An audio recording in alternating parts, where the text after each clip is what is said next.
Hey everybody, me and Gavin. Just want to say hi to everybody starting up front and welcome. So I thought I'd give a moment to see if some folks are going to circle the wagons and show up a little, and give myself a minute. A couple things I want to say before I start tonight's chat. I'm having a hair moment. I just want to remind everybody, hi, Chanel Charlotte, good to see you, love. Just want to remind everybody of what's the magic stuff. It's say what you mean what you say, but don't say it mean. So just want to remind everybody, oh, thank you, good to see you, Texas Lassie, thank you.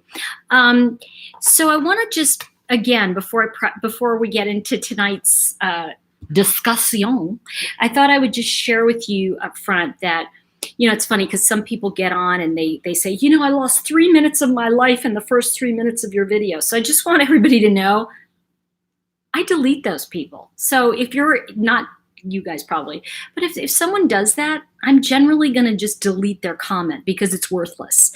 So it's the old thing of like, they think this is worthless. Well, I think their comment's worthless.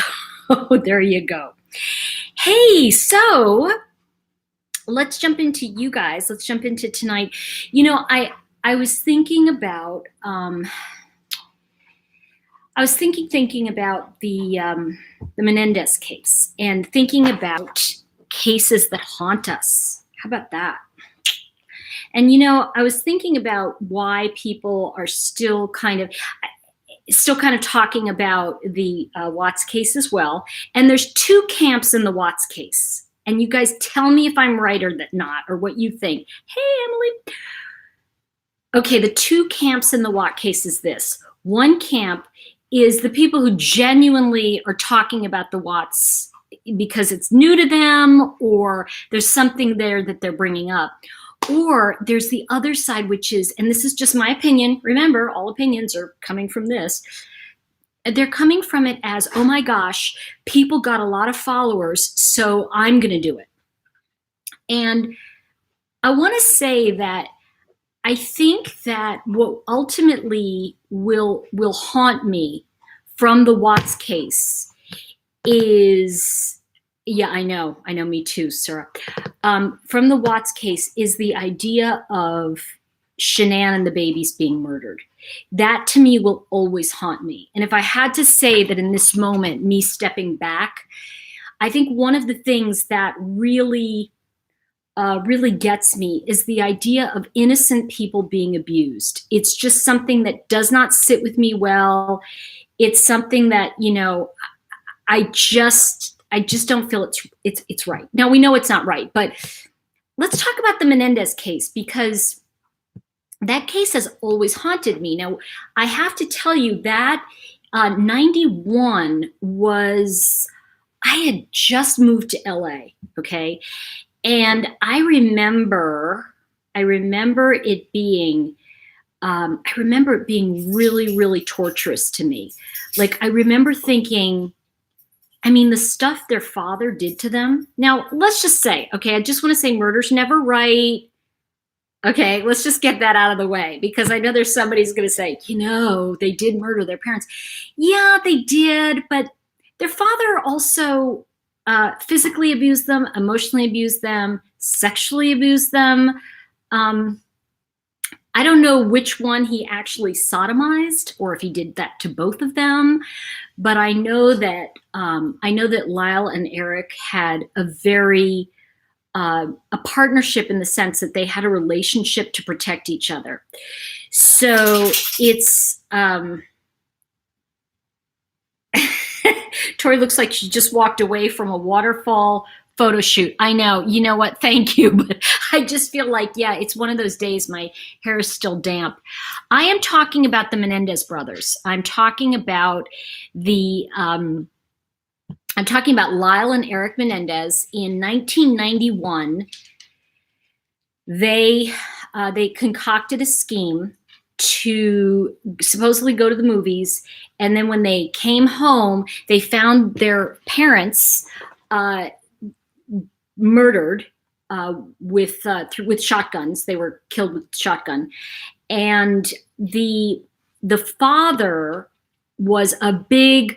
I want to say, you know what the father reminds me of? This is going to sound strange, but he reminds me of that movie producer. What's the one that's been, obviously he just got arrested for, molesting all these women and, raping them. It's kind of crazy. Harvey Weinstein. Thank you. Amelia Fast. Weinstein. The father reminds me of Weinstein because one of the things that happens is that cliche of absolute power corrupts absolutely. And I feel like there's something going on from that era, okay, where if we look at like the 80s and the 90s, all right, that was a lot of adult children of alcoholics were coming out. We were starting to talk about child abuse, but the jury of that case never heard about the abuse that the Menendez brothers were put through.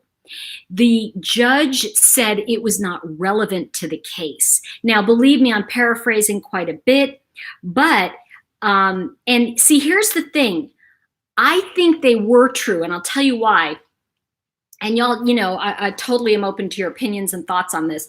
I'll tell you why I really identified with their behavior afterwards. I know that sounds crazy, but like they went and spent all this money. They bought these Lamborghinis. They, the thing is that innocent people, there are times can act as crazy or as normal as guilty people. Now, bear with me, and I'm going to explain this. I want you to remember that these boys were kept from everything they wanted. The father insisted, I think it was Eric who had to do the tennis lessons. They wanted him to be a tennis pro. And the father was just, on them constantly. He also, there are photographs of him abusing them. Well, it's kind of like, I guess, like Joe Biden, but, but a little bit more hand in the other places. But there are also something that we didn't really get into in that case years ago. Other family members came forward and said they saw the father humiliate the boys constantly. He was constantly belittling them. He was constantly being mean to them. So one of the things that I want to say, that doesn't justify killing people. I get it. But one of the things I want to remind you of is that at what point does the victim become the victimizer?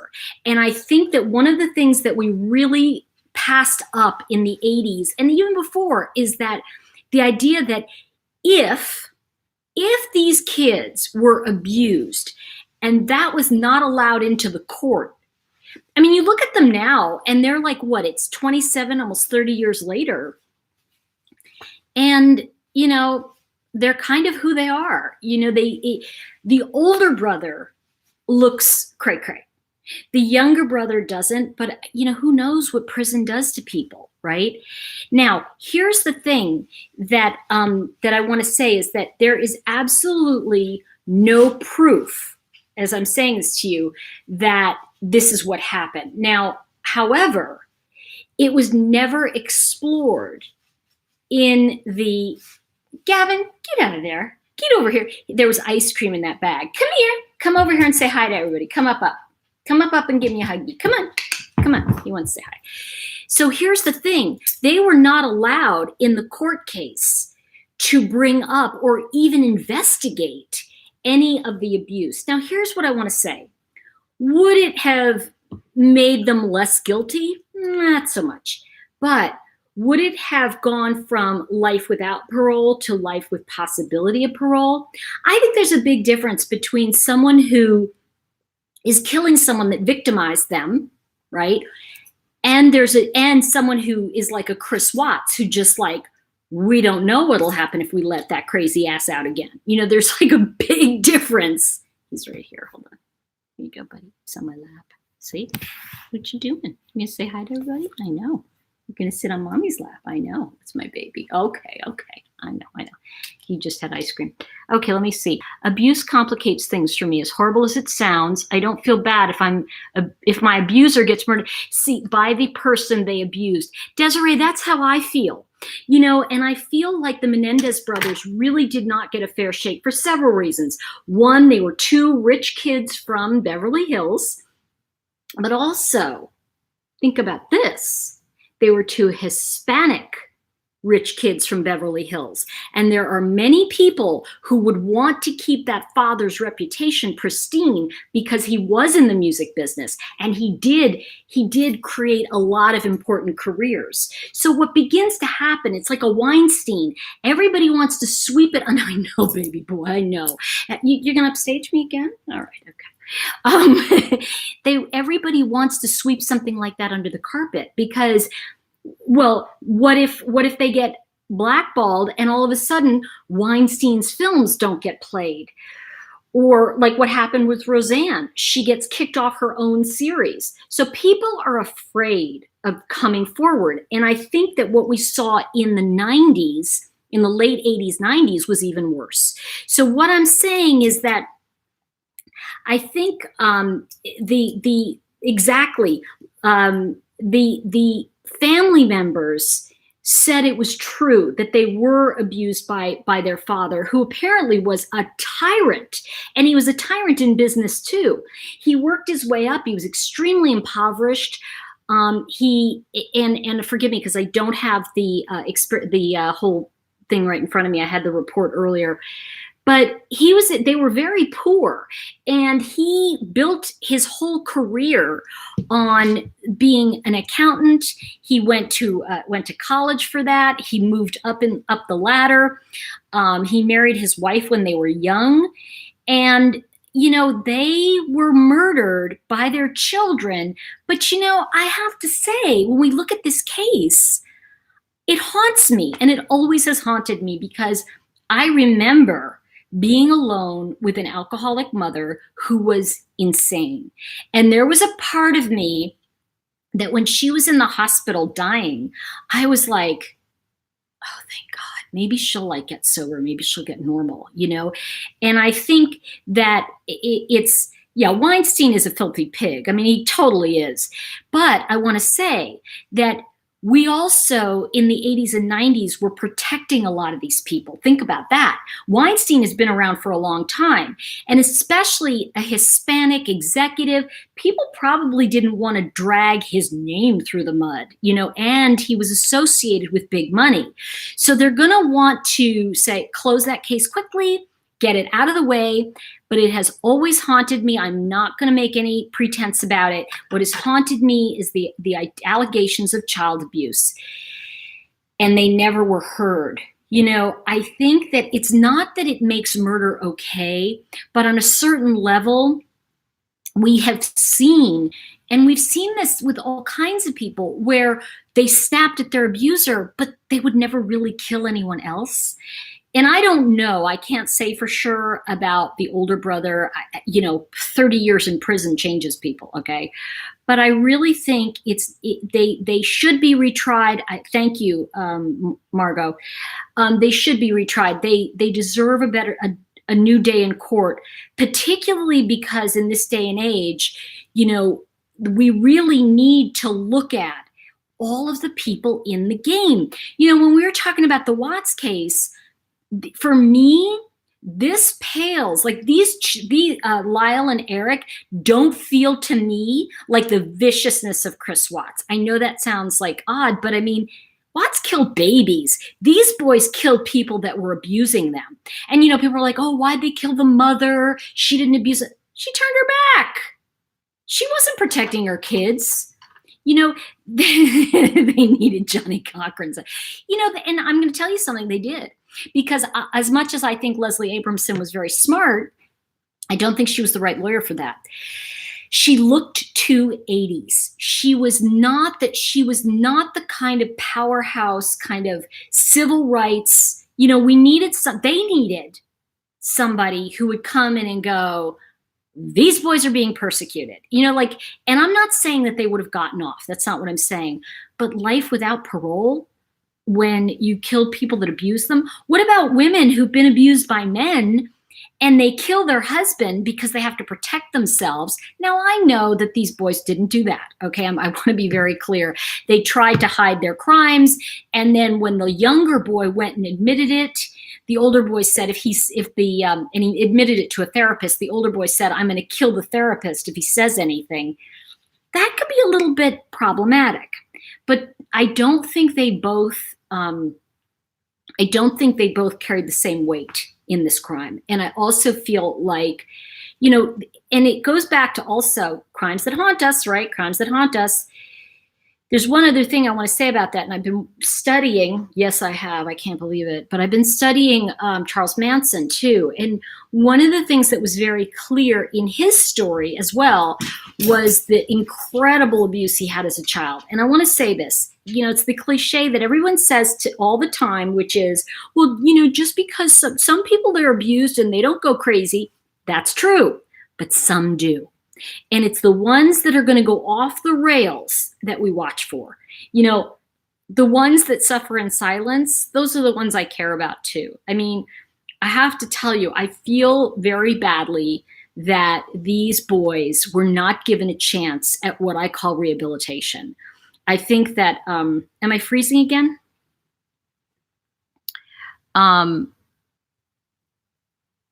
Okay, let me just, am I freezing?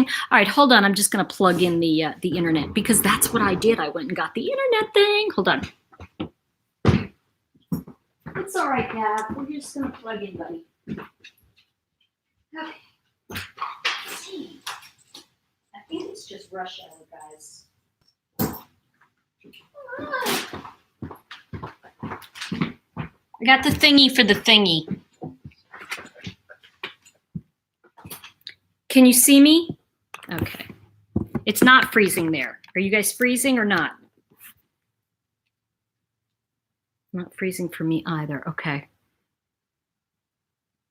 Okay, got it. This is a concern, but this is what the Watts family tried to push. Poor CW was abused. Well, you know what, though? I want to say this about Chris Watts. That's very different. Chris Watts did not kill his abuser. You don't get to go and kill a wife that tells you to go get her wine, all right? That doesn't, I'm sorry, but that's why there's DIVORCE, all right? And there's even a song that says DIVORCE. So the point is that, let's see. Yeah, okay, it's not freezing. Good.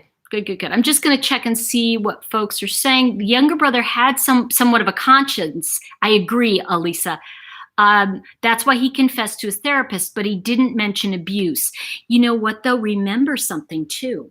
There was a lot of pride in that family, okay? The Menendezes were very proud. There was a lot to prove. And, I'm not a minority, okay? Well, I'm not. But, I mean, as a woman in business, maybe, but not in, the whole world out there now. There's a lot to prove when you're a minority who's very successful. There's a lot, and I think it's like how I used to feel in the 80s when I was in business, and people, what I would say to people all the time is, well, I have to work 5 times harder than a guy if I want to get anywhere. And that's what I did, right? But the thing is that any minority, right? Anybody who's a minority knows, and this is just fact, guys. I don't mean to say it's like, I'm not putting it on anybody, but they have to work 5 times harder. And then once someone who is a minority, like the Menendez family, gets to that certain level, they're living in Beverly Hills, there's a lot to protect. And I guarantee both Eric and Lyle, we're talking about the Menendez brothers if you're joining in, both Eric and Lyle had a lot to protect in saving face. What boy in the late 80s in Beverly Hills who is Hispanic with a lot of rich people around them is going to say, my father's abusing me? I don't think so. Because you see, there's a lot to keep face of. And by the way, in those days, when you accused your parent of doing something and they didn't take the parent in, the crap was beaten out of you when you got home. And that father was already sexually abusing those boys. And I've got to tell you, I do believe he was. And energetically, and I know you guys get this when I say this, if you've been abused, you can look in someone's eyes and see that they've been abused. You can just see it. You can see it. And I have to tell you that the thing that happens with abused people is unless they seek help, they can get away. But it's like a rubber band. They'll snap back. That's exactly what happened with Chris Watts. He had to snap back to mommy. So when we look at cases that haunt us, the aspects of the case that haunts us is more important than the actual case. And I think that's important to get as well, because the injustice is often in the case, not in the sentencing. Because if you listen to any of the lawyers I listened to Scott Reich the other night, they're like law. They're just telling you the law. But when we talk about it, we're talking about the things that haunt us as civilians as well, and the things that feel right and feel wrong. So, I think that one of the things that is so important here is understanding that it hasn't changed all that much. We're still looking at people who say, I've been abused as, really? And, when we look at the victim, I want to say the victim culture of like, wow, I'm so proud to be a victim. And it's like, what? Now, bear with me. I love listening to empowered people, by the way. I really do. Yep, Emily just said it. I see an abused child a mile away. So can I. You spot it. You got it, folks. I'm sorry. Like, I see it because I know it. I know what it's like to be pulled out of bed at 3 a.m. by your hair and told, you're going to listen to me. And I'm like, oh, God, here we go again. But here's what happens. That level of wounding opened me to my truth so that I could share my truth with you. And your truth is valuable too. Here's where it crosses a line. When your truth deems it necessary to hurt, harm, or abuse another person, or hurt, harm, or abuse yourself. So what this is about is understanding that the more we share with each other, the more we say our truth, because we're only as sick as our secrets, right? That's the cliche. So the more I say, hey, this is what happened to me, the more you can get truth bumps and go, that happened to me too. I relate to that. And we get free. We get freed because we know we're not alone. And I'm telling you, the biggest disease today is loneliness. That's the biggest disease. And you know what? I think this is, when victims suffer in silence, those are the cases that haunt me. And when I look at, and I'm going to share with you guys, you tell me, I'm going to name names to you right now, and you tell me if this is this brings up something for you. Celeste and Bella. Think about that for a minute. The last 47 minutes of Bella's life, she knew what was happening. If you believe Chris Watts. Doesn't matter though. You see, the very fact that he told the story that way, even if he killed them beforehand, you see, here's the point. It doesn't matter. He was attacking the Rusheks, you see. So he was, remember I said, you abuse yourself or others? He was abusing others. He didn't take it to the source. He had nowhere to go with, my mom really messed me up, because he was told he wasn't messed up. So when we look at the Menendez brothers, who attacked the source of their pain because they could say it happened, this is the thing. I think sometimes unspoken abuse is meaning non-physical abuse. Let me put it that way. Non-physical abuse can be more dangerous than physical abuse. Now, I'm not trying to minimize physical abuse, but when someone's head is messed with like that, they have nowhere to take it. What happens is, and with Chris Watts, he was trying to heal. So he found a better version of his mother. I mean, honestly, Shanann was a healthier version of his mother. I mean, he did do well with that. But you see, when you're sick, you can't stay with healthy for long. What's formed in sickness doesn't always survive health. So we have to remember some of these things. Then when we look at being raised, Thank you. Who said that? I'm just going to go back to you. Nicole Knox said, yes, emotional abuse is silent and dangerous. Yes. But exactly, Laura. But then he found what he thought was better. It was better. It was better.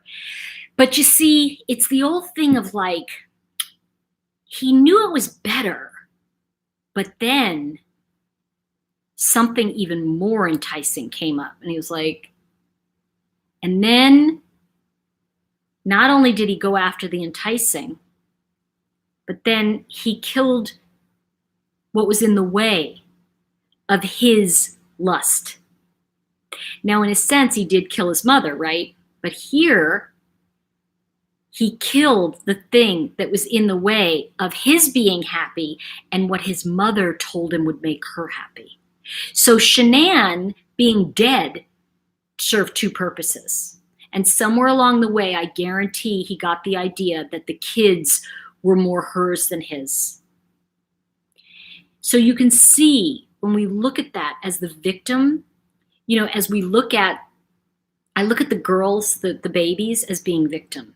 That's why I look at Lyle and Eric Menendez as victims as well. Oh, thank you so much. Let me just, it's a super chat. Thank you, love. Shaviva Liz. Thank you, love. That's very nice. Appreciate the super chat. Woo, heart. Yeah, exactly. What's formed in sickness doesn't always survive health. Exactly. You read my mind, Sarah. That Shanann was sick when they got together. What does that mean? She's weakened. So she's weakened so he can meet her at that level. But then as she got healthier, he couldn't catch up. So yeah, and I want to say that verbal abuse begins as external. It begins as you're a loser, who the F do you think you are? And then slowly it becomes internalized because the person who is abused must keep that abuse alive or they'll lose the love. See, here's the deal. Like in a place of a parent, I'm going to use my mom as an example. My mom completely destroyed me verbally. I mean, that was her goal, right? That's why I'm sensitive to things like that. And that's why I'm like, oh, if you say something nasty about me, I just hide it. So there's no point in even posting it because I won't look at it and no one will see it. If you have conversation with me, I'm always open. If you have an opinion, I'm open. As long as it's not an opinion that attacks me, then you're gone. But you see, I have to be that vigilant because it really, the verbal abuse, and here's how it works. Verbal abuse over time, it works on your value system. The less and less and less and less you think you're worth, the more you'll settle for less and less and less. Now, what can happen is if someone's really trying to suppress you, like my mom, even though I wanted her to be wrong, I also wanted her love. So in order to keep her love, I had to believe what she said about me. I couldn't separate the two. So you have to understand that when a child is abused, they can't separate the two. They can't go as, logically, they can't go, I really love my mom, but boy, is she mean and that makes me angry. Because you see, they don't have that discernment, that skill set. And even now I go, my mother was a bitch, but she was brilliant in some ways, man. But I can look at it very differently than I experienced it. And I also worked a lot through, the gift for me was learning about a lot of different things came together for me when I learned about the internal chakra energy and how all that aligned and really to kind of sense where I was at and be able to verbally express that. So when we come to that idea of children being abused and we look at the Menendez brothers, you see, if it was just their father was criticizing them, right? I don't know that they would have murdered the family. I gotta be upfront with you. I don't think they would have. I really think that, I gotta tell you, I just don't see it. I think that the older boy, and they were already stealing, right? They were stealing from people, Listanica. Oh, I like that name, Listanica. Thank you. Thank you for the super chat. I feel like you're talking directly to me. Thank you. Wonderful knowledge, wonderful delivery of info. Thank you, Lustanica. I really appreciate it, because you know what it is too. And I want to say bless you for that, because I think the thing is, we're not alone. You know, we're not alone with feeling sorry at moments for people like a Chris Watts, and particularly if we've been abused, because we can see and relate to the abuser. I want you to really understand this. I relate so strongly to abusers because I grew up with one. So I can literally, I'm getting truth bumps as I say this to you, I can literally look at someone who abuses other people and see their pain, which, you know, most people go, but that person was a jackass. How could you even think that? You're an idiot. And I'm like, no, you're not an idiot, because you have humanity if you can see in them the humanity and at the same time discern that that's messed up.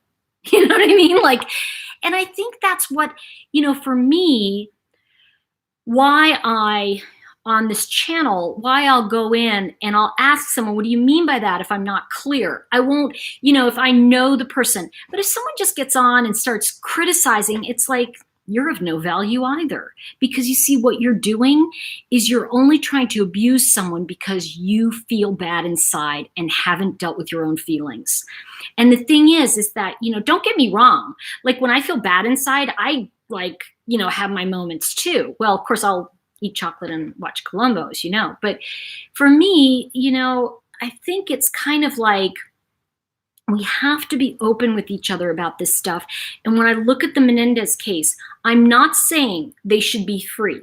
I'm not saying that they didn't murder their parents. What I am saying is we didn't look at all aspects of the case.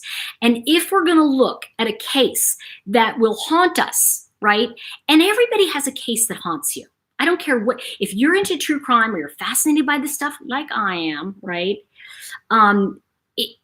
And I think that there's one case that you can't get away from, you know, and there are many cases for a lot of us. For me, Charles Manson was always one, but I never did a lot of studying on him. The Menendez brothers always bothered me. And it bothered me because they didn't get a fair shake of abuse. Think about this for a minute. You know, this is where Me Too bothered me, okay? Because I really felt like the Me Too movement was great because, and this is the good part, it's great because we go, yeah, that happened to me too. Isn't that what we're doing here? Yeah, I relate to that. The problem for me comes in when Me Too became an external attack on others. That's where I had a problem with it. Where, you know, Weinstein's going to get his due, okay? But when you start to try to paste that into other things, that's where I get troubled. Because we all relate to abuse, right? I mean, we all, you know, we all have been there. And I don't care what anybody says. We all can relate to Me Too about something. But the question becomes, what now? What now do we do that we've learned this? Because we're now living in a place where, and I'm sorry, I'm just going to say it, Joe Biden has been doing what Joe Biden's been doing for 40 years. I mean, this isn't something new. Why are they speaking up now? Now, don't tell me, all right?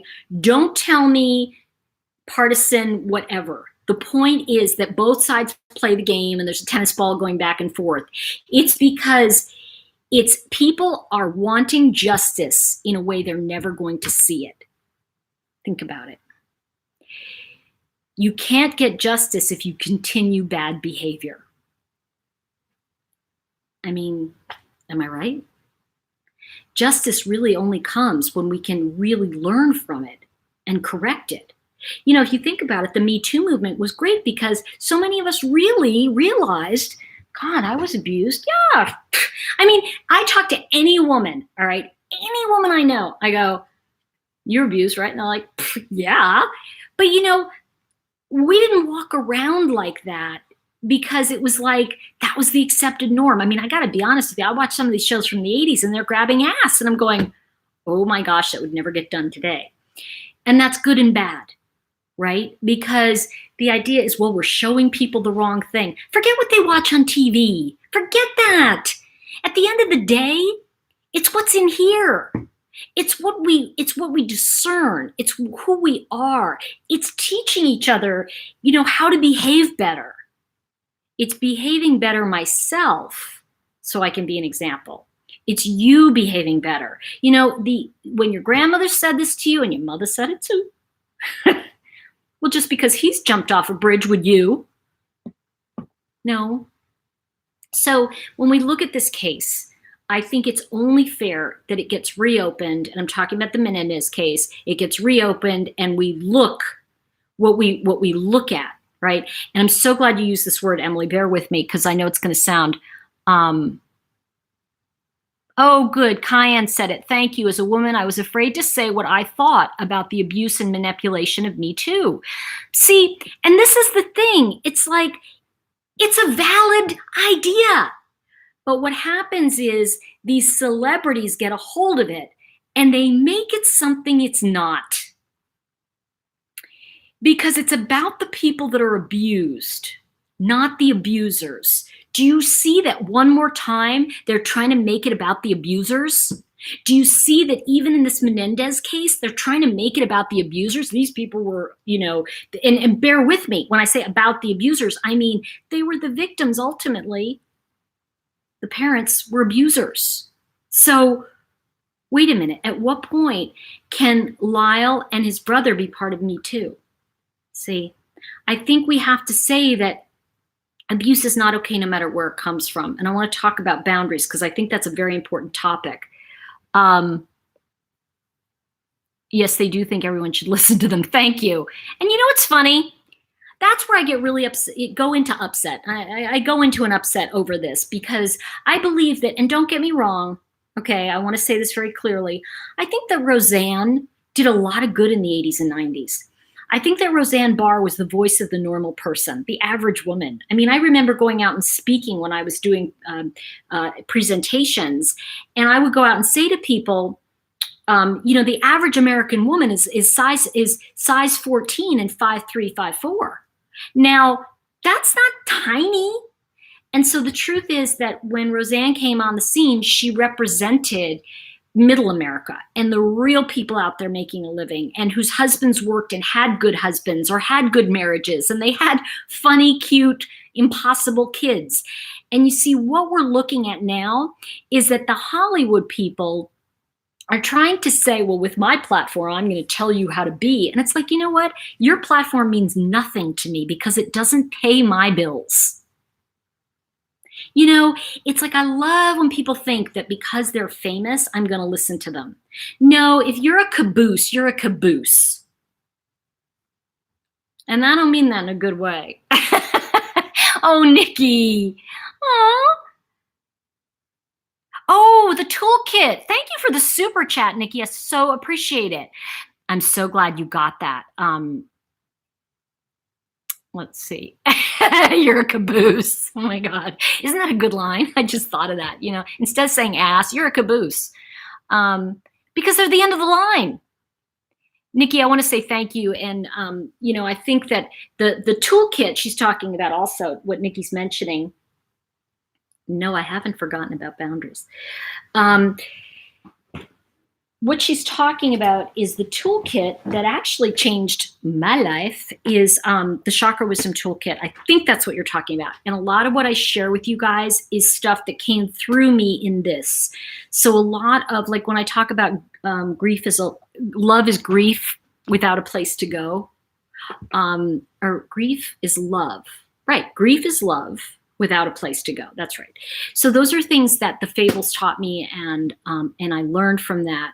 And you know, I think that anyway.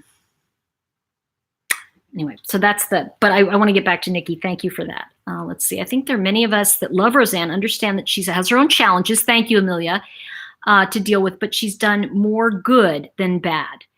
You know, I agree, and I think that you know we have to have some kind. You know, we have to have some kind of compassion for people that are going through hard times. And, you know, one of the things I really realized is that, you know, just because someone looks good on the outside, they could feel like shite on the inside. And, you know, when I lived in Los Angeles, I had friends that were famous. And, you know, I watched them with their struggles. And I watched them read their crap in the tabloids, and they'd be freaked out. And that's why I made a living, because people came to me because they were freaked out. I could talk them off the ledge, but they wanted readings, right? So, I think the thing that I'm trying to say to all of you is that I don't believe the Menendez boys had a fair shake.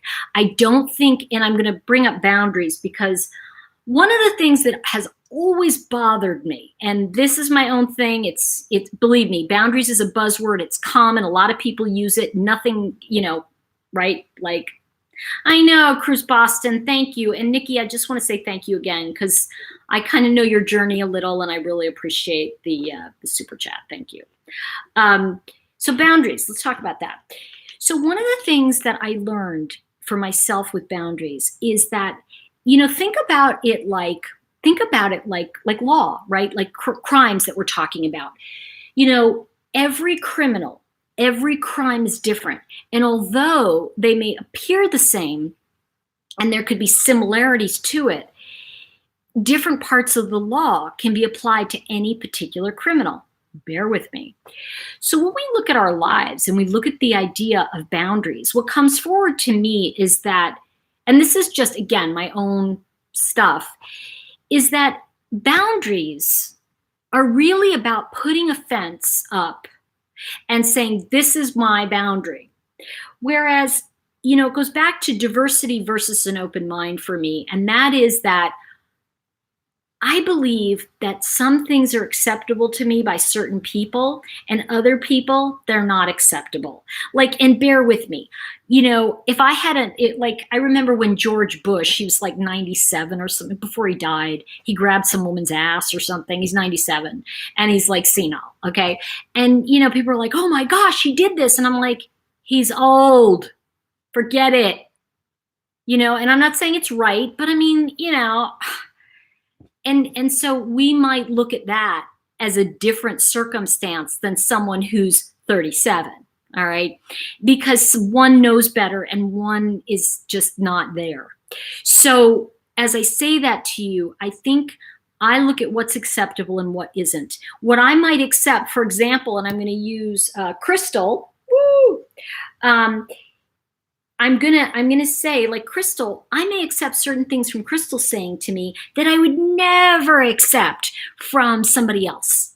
And why is that? Because Crystal's heart and intention may be different in the way she says or does something than someone else. That's why my boundary is not so much a boundary as what's acceptable and what hits me in my soul. And so it becomes more about not needing a boundary, but needing to know myself enough where I can go, that's not acceptable to me. Because one of the things that happens is that once we set up a boundary, if someone crosses it at all, an alarm goes up. So the thing is that some people walking across that plane might belong there. And I want you to bear with me. I think what I'm trying to say is that the more we trust ourselves, the more we say, yeah, me too, but that doesn't mean that everybody else is a pedophile. Do you know what I mean? Like, that doesn't mean that, yes, I was definitely molested as a kid. I think I was about 9 or 10. And, it was, hello, bookstore owner, can you stand it? And the thing is that happens in those situations is that at 9 or 10, I felt guilty and I didn't know any better.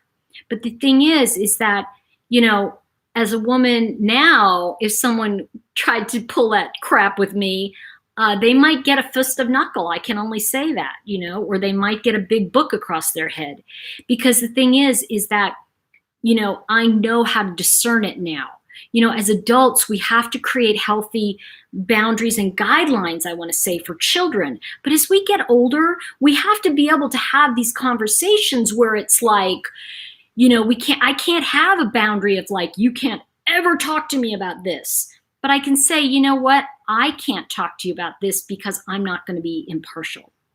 I think I shared with all of you, I can't be really impartial. And when we go back to the Menendez brothers, I can't be really impartial about them because I feel very strongly I relate to them as abused kids. And I relate to them as, if I was out from under the thumb of my mother and she had all that money and she had done what she did to me, I can't tell you that I wouldn't have gone out. Because honestly, I think, now that I think about it, right after my mother died in May of, I was 15. I'm not going to tell you what year, you'll figure it out. My mother died in May, and I started to get Social Security money from her death because I was only 15. I want to say in September, and I saved up a couple months of that money, and I bought myself a mink coat. Now, I was 15. I didn't know what to do with the money. I was, and in those days, it was not politically incorrect. But, I didn't know what to do. So I think, we have to look at things and go, hey, am I better for the experiences that happened to me? And I love this. I was listening to Candace Owens the other day, and I love her, by the way. She is a Black woman, conservative, but she's sharp, right? So I listened to her, and one of the things she says that I totally agree with, and I hope you guys get this, is she said, I do not identify as a victim. I identify as someone who's responsible for my own future. Truth bombs. And that's what I feel for me is about what I do. And that's about my teachings. And that's about what's really important. And I feel when someone like the Menendez brothers, when they took responsibility, once it all went down, they were like, yeah, we did it, However, when we look at that, and then they don't get a fair trial. And I feel they did not get a fair trial. I really do feel that way. I'm not saying that they are innocent, but what I am saying is the right to a fair trial is an American right. We have that right. And I feel that by denying their past, you're denying who they are. And by denying their past, and sometimes people were so busy trying to preserve a reputation. There was no reputation to preserve from that man. He was abusive. And by the way, if you do the research, every single person who came in touch with that guy, and I'm talking about the Menendez father now, was like, oh, he was tough. And they didn't mean it in a nice way, by the way. I'm just looking at which pair of glasses I want to put on. They didn't mean it as, he's a great guy. I'm just going to check in with you guys. Exactly, Dory. Thank you for that. Candace Owens is a pistol. I don't have to like everyone. She says to have respect for her platform and take what I like. I love that you said that. Okay, let me see. SWV West. I know this is off topic. That's fine. To super chat. I'll listen. But I booked a reading. I'm very excited for it. I wanted to thank your assistant, Elizabeth, and of course you for all your teachings. Thank you. Thanks a million, Scott. Oh, I'm looking forward to talking to you. That'll be great. That's really cool. Thank you, Scott. And I'm really thank you for the super chat. Let's see. Who was the monster? Let's see. I want to find out. Oh, yeah, the father.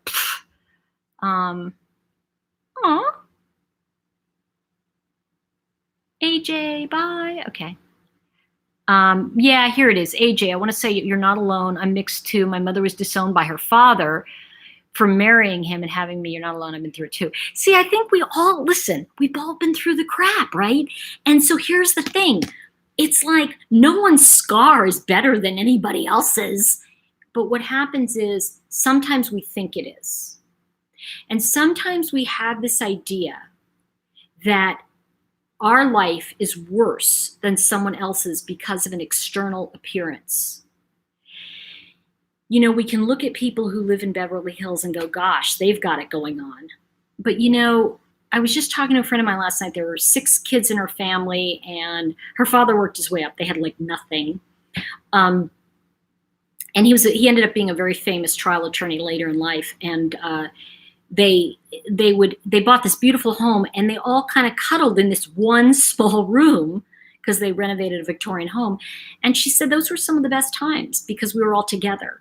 And I think about that, and I think about people look at rich people and they go, well, they have all that. And it's like, something, not always. It's not always like that. There were some times I remember growing up, I was at a friend's home and it was up in the hood, right? The ghetto, and we're up in their apartment, and all of those apartment doors had what do you say? Steel, the steel doors, screen doors, the steel screen doors that you could lock.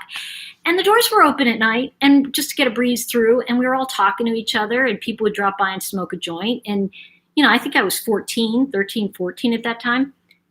The adults were talking. I mean, it was the hood. I was the only white kid. But, those were really good times. I mean, I can look back on that and go, wow, we had some fun, And so the point I'm making is that the Me Too movement is really about reminding us that we're all in this together. And there is no separation in that sense. There is no, you're better than me or I'm better than you. What's the favorite quote? It's the Martin Luther King quote. It's, we all arrived on separate ships, but we're on the same boat. Or we all arrived in different boats, but we're all in the same ship now. And I think that's why I feel very strongly about this Menendez case as a case that haunts me. And I feel like I want to know what cases haunt you and why. Because I think if we look at what parts of things that bother us, we can then see what our personal wounding is. People ask me all the time, how can I find my wounding? Well, find a case that really bothers you, that haunts you, and you're going to find your wounding. Because you see, ultimately, those of us who are into criminal justice or love, mysteries, so to speak, we want a resolution. We want to solve the mystery to our own life. And so, when I look at the Menendez brothers, I get really into upset because I feel like I could have been them, with the right set of circumstances. If I had a gun, my mom might have bought it. I'm just saying. All right. Because there was stuff going on that, let me just see. Yeah, let's see what she said. Hold on, because I want to just check. You have better access to healthcare and healthier food, and it's nice not to struggle paycheck to paycheck. I guess I missed part of that. My scars are not as bad as others who grew up in more abusive homes, so I'm sure there are people who have less scars than me. Something, it doesn't matter, Surah. I'm going to forgive me if I'm saying your name wrong. She said that, and I want to say this: your scars matter. All right, they're deep to you. And that's all that matters. It's, I think that, wealthy means well-being. So real wealth is peace of mind, guys. It's being able to go to sleep at night and know that, all right, I got some issues going on, but they'll get handled. I got a big packet from this company that hasn't arrived, and it's got the initials IRS. And I was like, and I called them. I go, hey, what'd you guys send me? The guy's like, well, the last thing we sent you was this. I said, yeah. And I said, well, I don't know what this is. So long story short, I have to go pick it up at the post office. And I was laughing because I thought, oh gosh, I used to be so triggered by that stuff. And now I'm like, well, it'll all get handled eventually, right? I mean, I'm not going to die of it.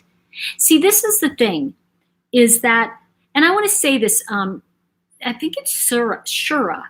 I like Surah. What a great name. It's kind of like, but what I want to say to you is, it is true. It's true. Let's see. Cindy Sue just said, I'm poor as dirt and used to have it all. It sure helps. Yeah. You know what? Listen, I think you just said it. Hold on. Evie just said it. Peace of mind is the most important thing. Hey, James Holt, good to see you back. Glad to have you back in the fold. Good to see you. Thank you for that. Yeah, I think the women are here are awesome. Yeah, here it is. I know a lot of wealthy people who've blown up their lives, Emily said this, but are not well. They have nice stuff. It's smoke and mirrors, but don't be ashamed to have wealth and nice things. I agree. Let's see. Oh, okay. Sarah meant, she didn't mean Emily specifically, just about rich people. And something I want to remind you all of, and this is so important. You will never become what you hate. Think about that for a minute.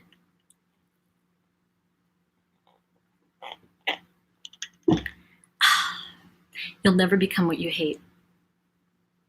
So if you hate wealthy people, you won't be one of them. If you hate rich people, you won't be one of them. If you hate unfairness, you will give away your stuff. There are things, it's kind of who our wounding is going to determine how we see the world. And my wounding does. I mean, you know, when I talk about crime, I see it slightly differently than like a Duty Ron, who's fantastic, by the way, or you know, a lawyer. And I'm not going to see life as a therapist because I'm not a therapist. I'm someone, you know, it's the old cliche, and I said this to a friend of mine earlier of, you know, religion is for people who are afraid of going to hell. And spirituality is for people who have been there. So if you grew up in hell, either get a swimming pool or climb out. I mean, that's just the way it works. So, and the thing is that I'd rather be in a place where I relate to people that I'm working with. You know, clients of mine don't come to me because they're satisfied with everything. They come to me because there are things going on in their lives that they want to put together. And that's it, you know, because I've been there. And by the way, I just want to remind everybody, if you give a thumbs up, it really helps on the ranking in YouTube. So if you're here, you like what we're saying, give it a thumbs up. If you like my mods, give it a thumbs up. If you just like the fact that it's Wednesday, give it a thumbs up. And if you don't like Wednesday, give it a thumbs up. And yeah. Okay, so let's see. Yeah, your scars matter. They do matter. Let's see. Emily said, "Aw, thank you, Emily. I think we all empathize with that idea." Okay, here we go. Artie said, "But Menendez Brothers should be freed. Can you petition the U.S. government in USA as we can in the U.K.?" Let me tell you something. These boys deserve another trial. They deserve to have their day in court, to be heard. You know, that's what the thing is about personal scars. You know, when you try to shut people down, it's not right. And so the thing is that when you shut others down to prove that they did something wrong, then you are part of the problem. And I feel that the judicial system did those boys wrong. So thank you for saying that, Artie. We can't do that in the U.S. The U.S. is not the same kind of, we don't have the same kind of court laws and rules. There's all sorts of like appeals and this and that. But what's coming up now is that they're not on death row. They have life without parole. And so, but Gavin Newsom, the new governor, he will definitely, it's like people are like, what? He will definitely, he has ruled against the death penalty, so it doesn't exist right now in California. Here's the thing. I don't really care about the death penalty or not in states. I don't know enough about it. Honestly, I don't feel educated enough about it. And I can't say. That's just my own thing. But what I can say is that the Menendez brothers do need a retrial. And part of that retrial is that their evidence, their defense was shut down because the judge wouldn't hear it. Now I go back to judges of the 50s and 60s. Now think about this. The judge who's 50 years old in the 1980s, he was 20 in 1950. So remember that they had a lot of prejudices in those days. And a name like Menendez. And I think there was a lot behind shutting that whole thing down very quickly. I think somebody benefited from all that money. There was a lot of money in that family, and it certainly didn't go to the boys at the end of the day. So, you know, when I look at all that, I think they deserve their day in court, and I really would like to see them get, I really would like to see it offered where they get a trial and life with the possibility of parole. I think that there's no one out there they're hurting at this point. No one is, think about this. No one. It's not like some other, you know, like Manson who would go out and kill again. These boys killed their abusers. So there's no one that would really at this point be affected by that. Jojo. Aww. Thank you, Jojo. You are such a sweet Pete. Thank you for the super chat. And Gavin, Gavin, where'd he go? Okay, he got a very, thank you for that, because he got a very fancy, I think some of you saw it. If you go into, I think it's on the my main page, you'll see community, the community tab. If you click in there, I posted a picture of, I might have posted a picture of Mr. Gavin the Slug sleeping on Sunday on his new Pottery Barn blanket. It's knitted on one side, and the other side it's like soft and cushy. Jojo, he was slid in that thing. Oh my gosh, he loved it. So thank you for that. Nightbird, they murdered 2 people. Yes, they did. Yes, they did. And I think that I don't want to minimize that, but I also feel like their case was really shut down in that they didn't get to present their side of it, which is that not only did they say they were abused, but there were other family members that confirmed that. So just the idea that they deserve a trial and they deserve to have a defense that is theirs is what I'm saying. I just don't feel, I mean, I'm sorry, but that is a case that haunted me, because I felt like these boys were so abused, and the parents created what they got. Sorry to say that, but you know, if you're out smacking the heck out of your kids and sexually abusing them, either they're going to kill you or they're going to kill somebody else. You know, and by the way, verbal abuse and emotional abuse often, I've seen, gets taken out outside the family. So that's just my own thinking. Yay, hi Texas Lassie.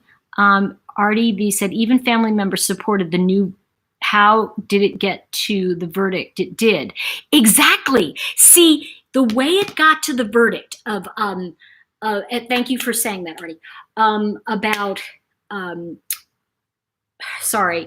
life without parole, without the possibility of parole. The way it got there was the judge did not allow evidence that the boys were abused. Now, my thinking is that if that case was revealed to the jury, I think that the judge feared that the boys might get off.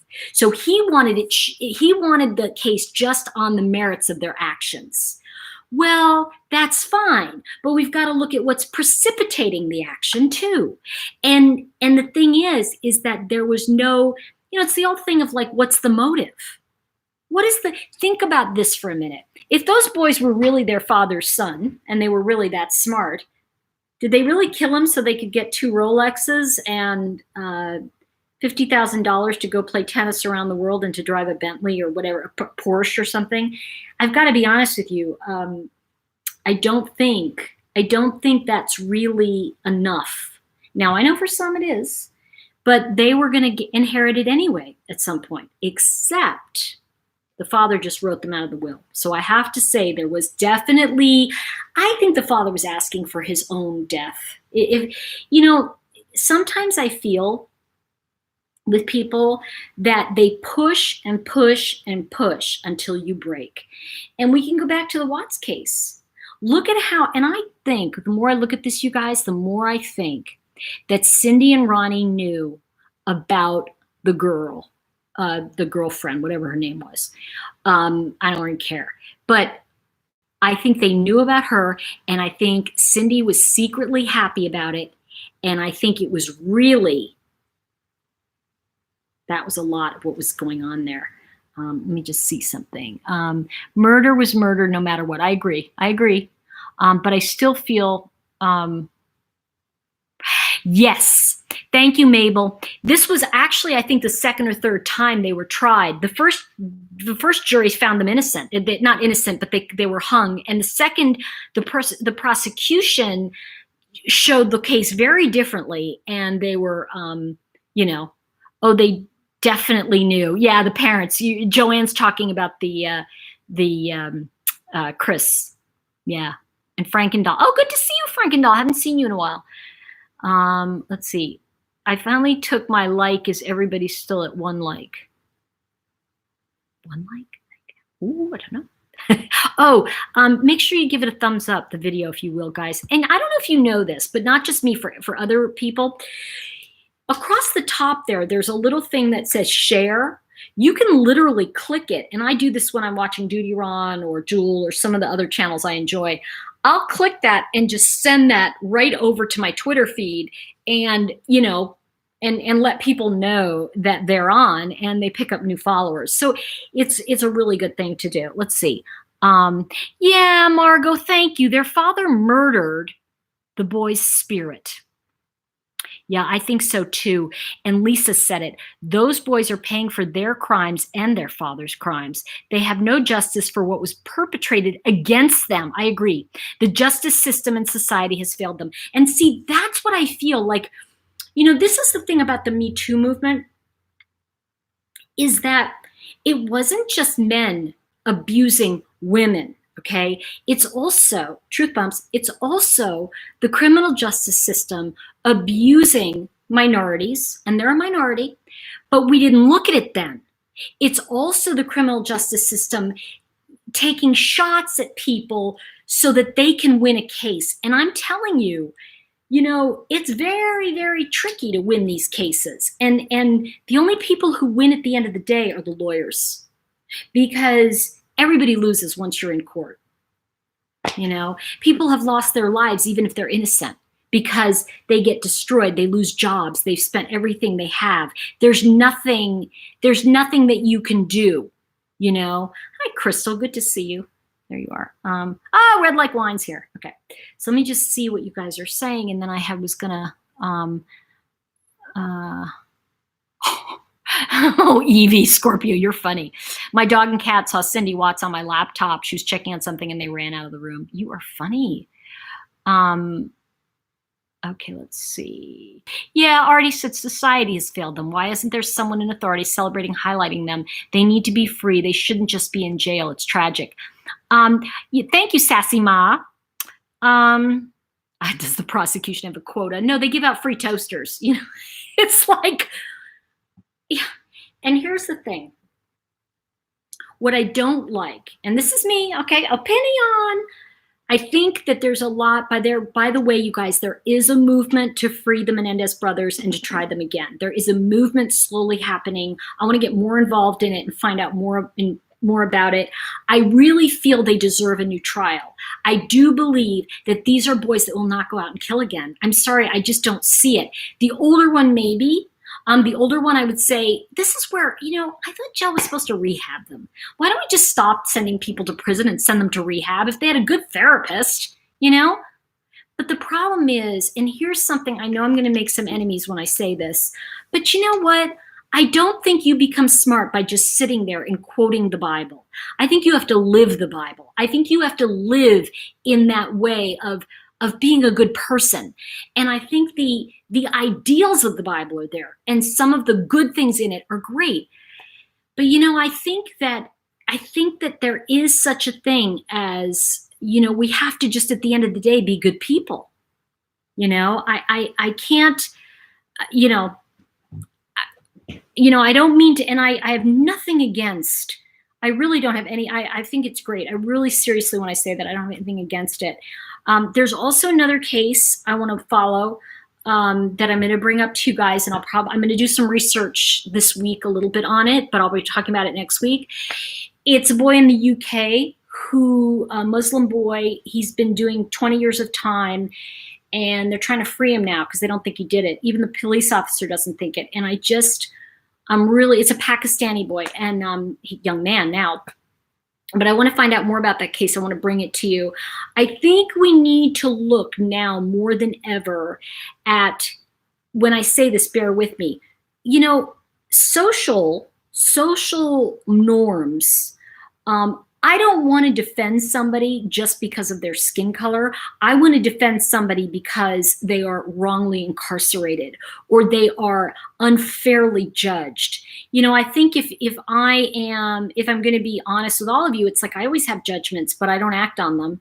I do what I know to be the right thing for me, right? So I hope I'm not. Listen, you know what? I wouldn't be doing my job if I didn't piss some people off, right? So that's the way. I think that's true, Desiree. You have to be a good human and have morals and standards. No disrespect at all, but they aren't boys. They killed their parents in '89 and they were 19 and 21. They're men. I'm sure they suffered abuse, but they had other options. We all do. And Adrian, you don't offend me at all. I don't think that, I don't disagree with that. And they were young men, in my opinion, and the operative word, men. But I think they were childlike, and I don't think they had grown up at all. And the other thing that I'm making the point of is I'd like to see them to have a fair trial. I don't feel they had a fair trial. And I feel that they've done almost 30 years at this point, and the unfairness of putting someone away who was severely abused by their father, sodomized, and a lot of other things.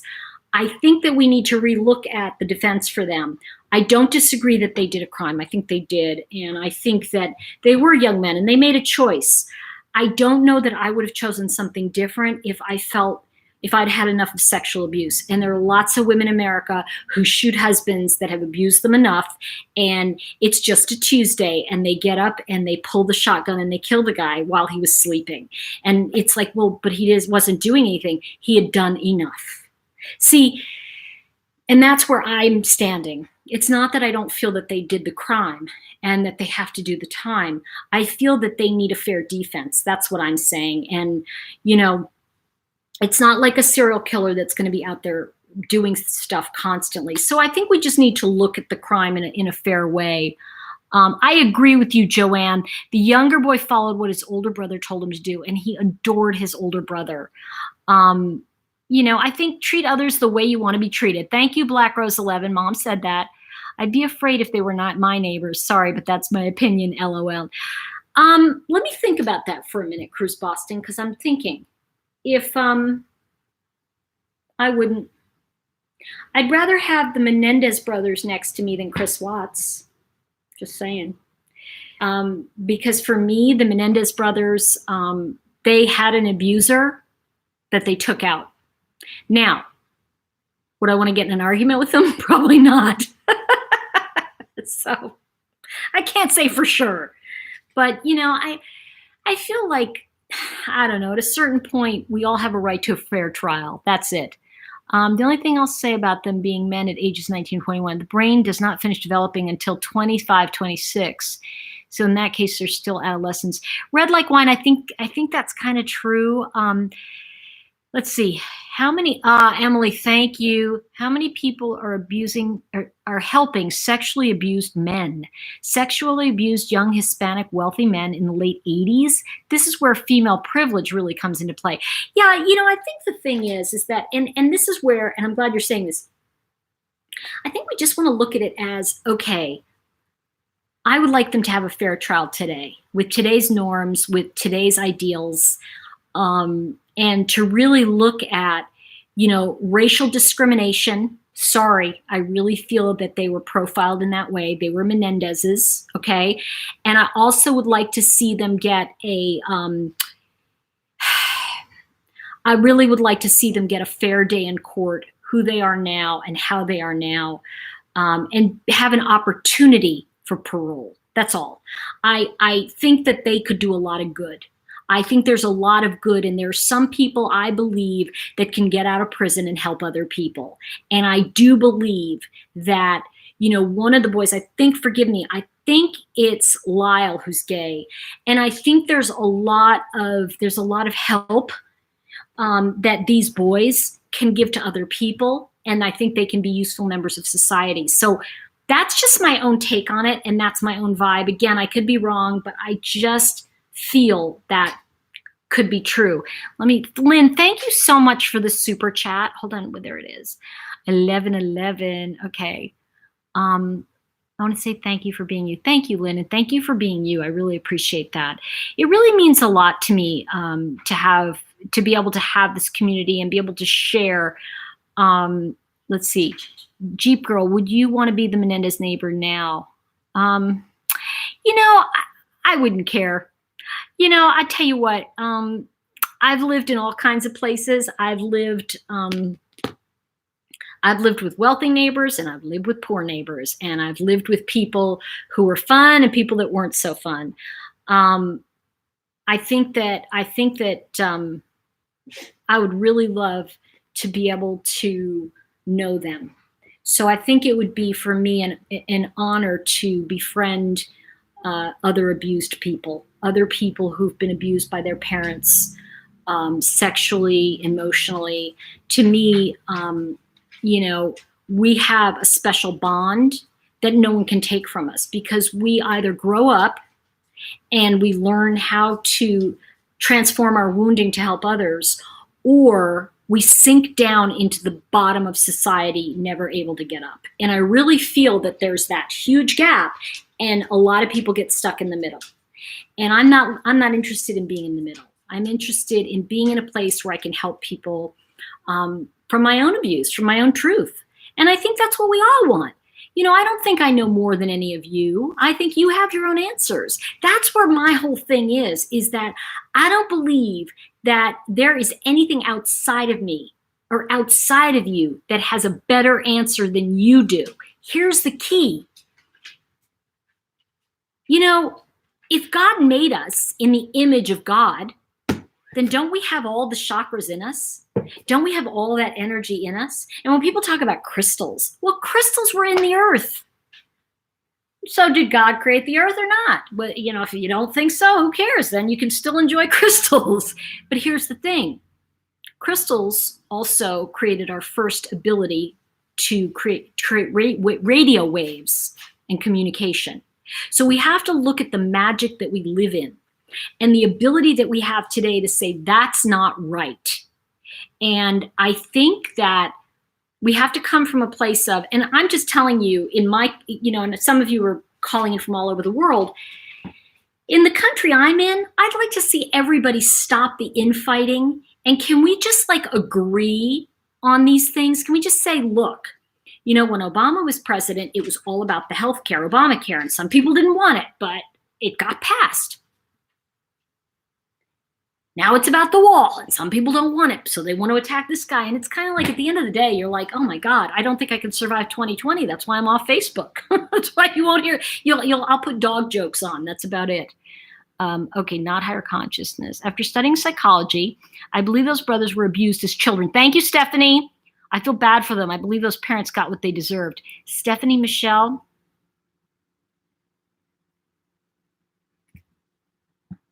Abusers abuse people. That's what they do. And abused people, it's like the cliche, hurt people hurt people. The boys were hurt, and who did they hurt? They hurt and took out their abusers. They didn't go out with an Uzi and gun down a school. They went and they killed their abusers. Something changed after that. I'm trying to think who it was, but bear with me, everybody. There was a series after the Menendez brothers killed their parents, and I'm not sure if it was Kip Kinkle. Is that the one I'm thinking of? It may not, but he's the kid who killed his parents. Then he went to school and tried to shoot up the school. You see, that to me is life, throw away the key, bury him very, very deep so no one can talk about it. But by all intents and purposes, those parents look kind of normal. And when you look at the Dahmer family, they look kind of normal. So it's like, where are these haywire genes coming from? So, when you can trace it like you can with the Menendez brothers, I think they deserve a fair shot. And I'd be curious, are there any cases that haunt you, that to this day make you feel uneasy? That over the years, and it could even be in history, I've always felt that the Lizzie Borden case, for example, always made me feel uncomfortable. And I don't know why. I always felt that was unresolved. But there's certain cases in history that I really feel always left me, Casey Anthony, that's interesting. Kyan Daniels. Okay, yeah, Casey Anthony, I'm going to tell you something about that. I never followed it really. And you know why I didn't? It was a baby. I just get like, this is why Watts tortured me the way he did. Because see, here's the thing about Casey Anthony. I don't care what anybody says. I want to look at that girl. I went, she's guilty. I don't want to look at her. And everybody's like, what do you mean? I go, she's going to get off. She's going to get off, and I don't want to see it. And they're like, what are you talking about? She's going to go to jail. I go, no, she's not. Mm-mm. See, there's an example. Casey Anthony is an example that used abuse as an excuse. Abuse ain't no excuse when you kill your child. Now, you kill the abuser, that's something else, okay? See, that's where I draw the line, you guys. Like, when I saw that Casey Anthony, all of a sudden her child's gone and she's out dancing, and I'm going to be upfront with you, I really believe that she murdered that child, and I think there's something wrong with her. And I think for whatever reason, she hated her mother, and I have no idea what was going on there. Let me see. Okay. Let's see. What was that you said? The murder of Penny Skaggs by her husband. Okay. Their daughter helped her father cheat on her mother by allowing him to use her apartment to have sex with his mistress, the whole thing.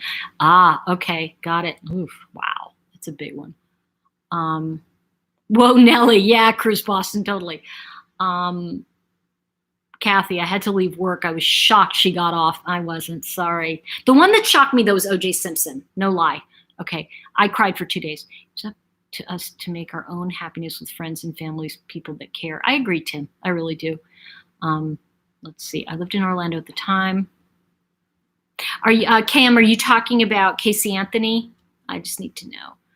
Oh, man, the Night Stalker, that freaking freaked me out. Oh, my God. Let me see. I think prosecutors want the wrong charge with Casey Anthony. I agree, Texas Lassie. I think that, yeah, exactly. Is it bad that I kind of get Jodi Arias, but not if you get me? He was horrible to her, but he didn't deserve that, what took place, clearly. I agree, Artie. Casey Anthony is disgusting. It's her mother's job. Aw. Thank you, Barbara. God bless you. I appreciate that. Thanks for the super chat. Woo! Barbara Sardessi. Ooh, neat name. Okay, let me see. Casey Anthony thing is discussing his mother's job to protect her child. I agree. Hello. I think she'd given too much meds. See, I wonder if drugs and alcohol weren't at play with Casey Anthony, too. I don't believe Casey was abused. I don't think she was either. Isn't that funny, Stephanie? I'm with you on that. Gavin, come here, buddy. He's waiting for his dinner. He knows tonight's chicken. Come on. Gabby, come on. Let's see. Here he comes. Just watch documentary on Cheshire invasion. Oh, my God. Okay. No abuse. Yeah, see, come on. He just woke up from a nap, so bear with his little fur. Come here. Come here. Ooh, he can't even climb up. He's so tired. Tired nose? Tired today? Okay. So, yeah, you can look out. Look at everybody. Say hi. Say hi. You want to say hi? Okay. Yeah. Casey Anthony, I don't know what was wrong with her, but I think that she was really angry. I think that she was a very, very angry child. I'm going to look into the Cheshire murders too. I know Gavin is a sweet pea. We just got a new bag of greenies. Guess who broke into them last night? All right. Yes, psychopath. That's so true. Casey researched foolproof suffocation methods. So definitely not an accidental death with Benadryl. Yeah, no, okay, let's just say, I could take one look at Casey Anthony. People are like, do you think? I go, she's guilty and she's going to go free. And people are like, why do you say that? I said, because people don't want to believe that a mother would kill their child, and they're going to bend over backwards to be in denial about it. And if you get one person on that jury that feels in any way guilty about the way they mothered their child, they're going to let her off. And people are like, what are you talking about? I'm like, just watch. She'll go free. I can't look at it. And I couldn't look at Casey Anthony because every time I looked at her, I wanted to just like spew like bile at her. I did not, I don't believe it. I think she's going to get what she deserves. You know what I'm going to tell you? If you do the crime and don't do the time, you'll do the time in your mind. Period. Because you see, you are never free unless you pay the piper. It's just the way life works, guys. I mean, I felt that in my life. You know, the times I've been caught doing things that were probably not the things I should have been doing, I got caught, you know, and I never went to prison or anything, but I got caught doing things that were not good. And you know what? Luckily for me, I corrected my course that I was on and I changed, you know? So I just think that when we look at somebody like Casey Anthony, we know she did it. You can look at her. I knew OJ did it from the minute I looked at him. And especially because when I was living a mile from his house, maybe it's 2 miles from his house at that time, my house was. And I remember he was doing a movie where he was practicing knife fights. And I knew I was friends with some of the people who were doing the stunt work and the training with him. And they were like, he knew what to do with a knife. He knew where all the arteries were. He knew what to do. And I was like, oh. So I think he did it. He had threatened her so many times. Who cares though? Because the truth is his life was ruined. You see, it's kind of funny in some ways where people like that who end up going free, their life is ruined. Do you think Jussie Smollett will ever be free? No. I mean, you never go free. And I want you to remember that. You know, sometimes when people say justice, and I'm like, no, the only justice is if we could really know the person was tortured. I mean, honestly, if I sat there and I went, you know, I would love to have a camera on Chris Watts' cell and watch him cry. Like, I would pay to watch that. I'm telling you, if I could just sit there and watch him like that, I would be the happiest person alive. I don't even care if it's crocodile, all right? And that's the thing, Cam. Yeah, you know, do you know if they told her therapist before they were abused, if they were abused? Do you know? You mean the Menendez boys? No. And see, again, this goes back to what I said earlier. I don't know how much was disclosed. I think the younger boy told his therapist, but here's something else. Again, I really think it's the pride of the Hispanic origin. You know, I don't know about you, but like the Hispanic men I know, they're not always open about their abuse, okay? And a lot of times, you know, when you see like, and forgive me, I mean no racial slur at all on this, but you know, Hispanic men have a lot of machismo, and they're going to kill somebody that's going to attack them. So when they become old enough to recognize that they are being attacked, they might just kill you. So I'm just saying that, like, I don't know if they told people, but I know the family knew, and the family was talking about it. And they didn't tell anybody. You know? Oh, I know. Chris Watts, wouldn't you love to see that? I'd love a cry-a-thon. You know what? I would pay for that. Like, why wasn't there abuse allowed in court? Oh, because, thank you. Who said that? Evie Scorpio. Okay, here's the thing. It wasn't allowed because he felt that it would take away. He felt there was no proof of it. But the truth is that the prosecutors tried to get it, quelched, or I forget what they call it. But the prosecutors definitely were saying, no, we don't know for sure because the family might just be protecting the boys and lying for them. I'm sorry, but I don't know about you, but I would not go into court. Sorry, I may like you, you know, Melissa Costner. I may like you, but I'm not going to go into court and lie for you. So, but if I was called and they said, did you see Melissa be hit by her mother? Yeah, I sure did. She got slapped across the room. You know, it reminds me of a story. So years ago, ready for a little Tori story? Okay, so years ago, my neighbor next door and my dog, I had a walkway, right? They had an altercation on the walkway. Her dog attacked my dog, blah, blah, blah. She claimed it happened in her house, right? And so that she could then sue me. So she took me to court to pay for her dog's attack. When I was reaching to pick something up, her dog started to attack me and my dog attacked her. So it was kind of, hey, whippets are protective sometimes. So this was Billy, my other whippet. Anyway, so we went to court and I had a big chart, for the judge and said, this is my house. So the judge looks at it and says, so wait a second, let me get this right. Here's your house.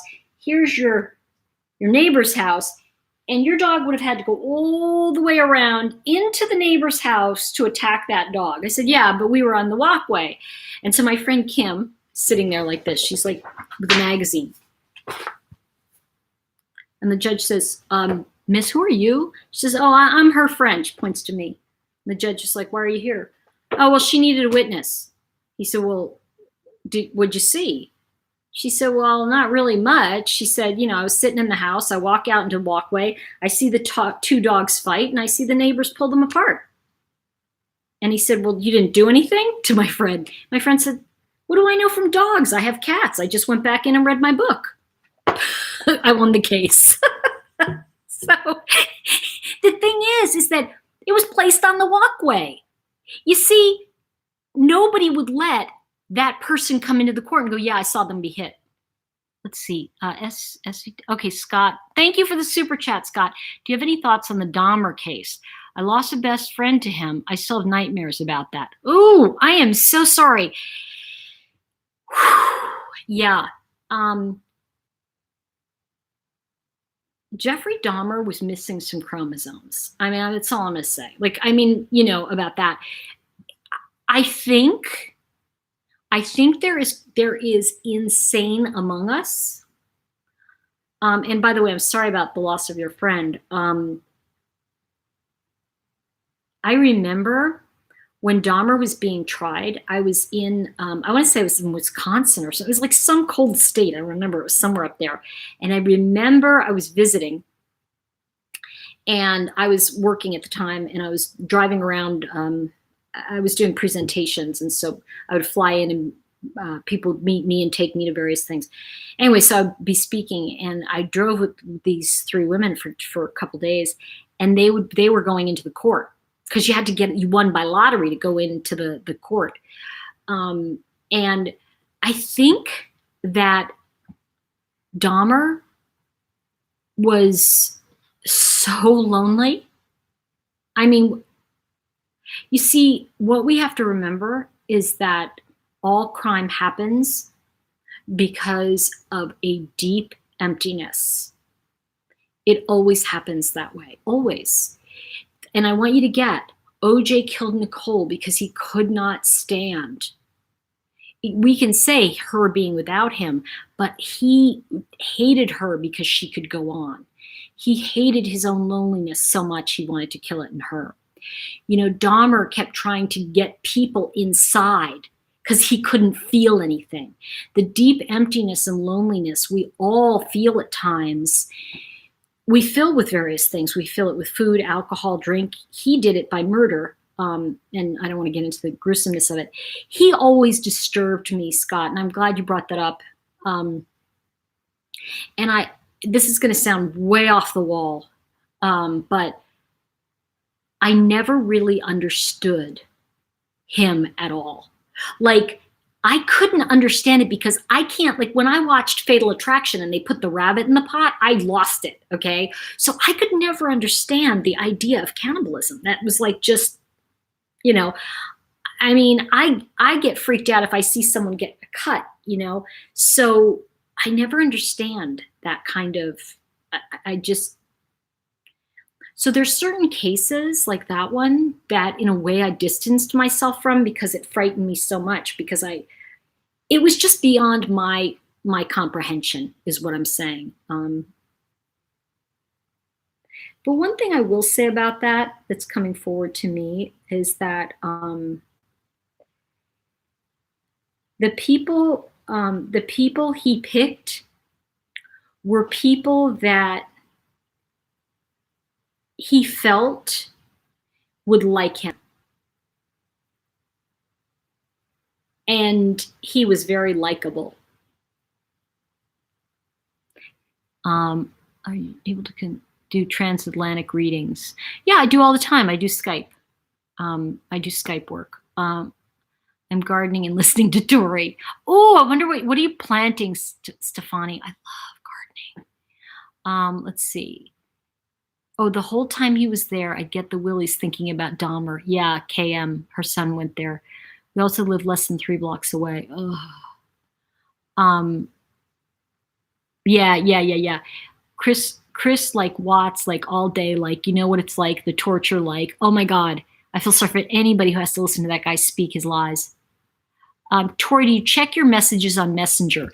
Okay, I'm glad you're saying this. I really don't much, because what happened since I started doing the YouTube thing is that I just don't have time. I mean, truthfully, guys, I am setting up right now a tour in London. I'm going to New York in 2 weeks. I'm going to be at the, what conference is it? I'm going to have to drive up to New York too. So that's nice because I think in the car.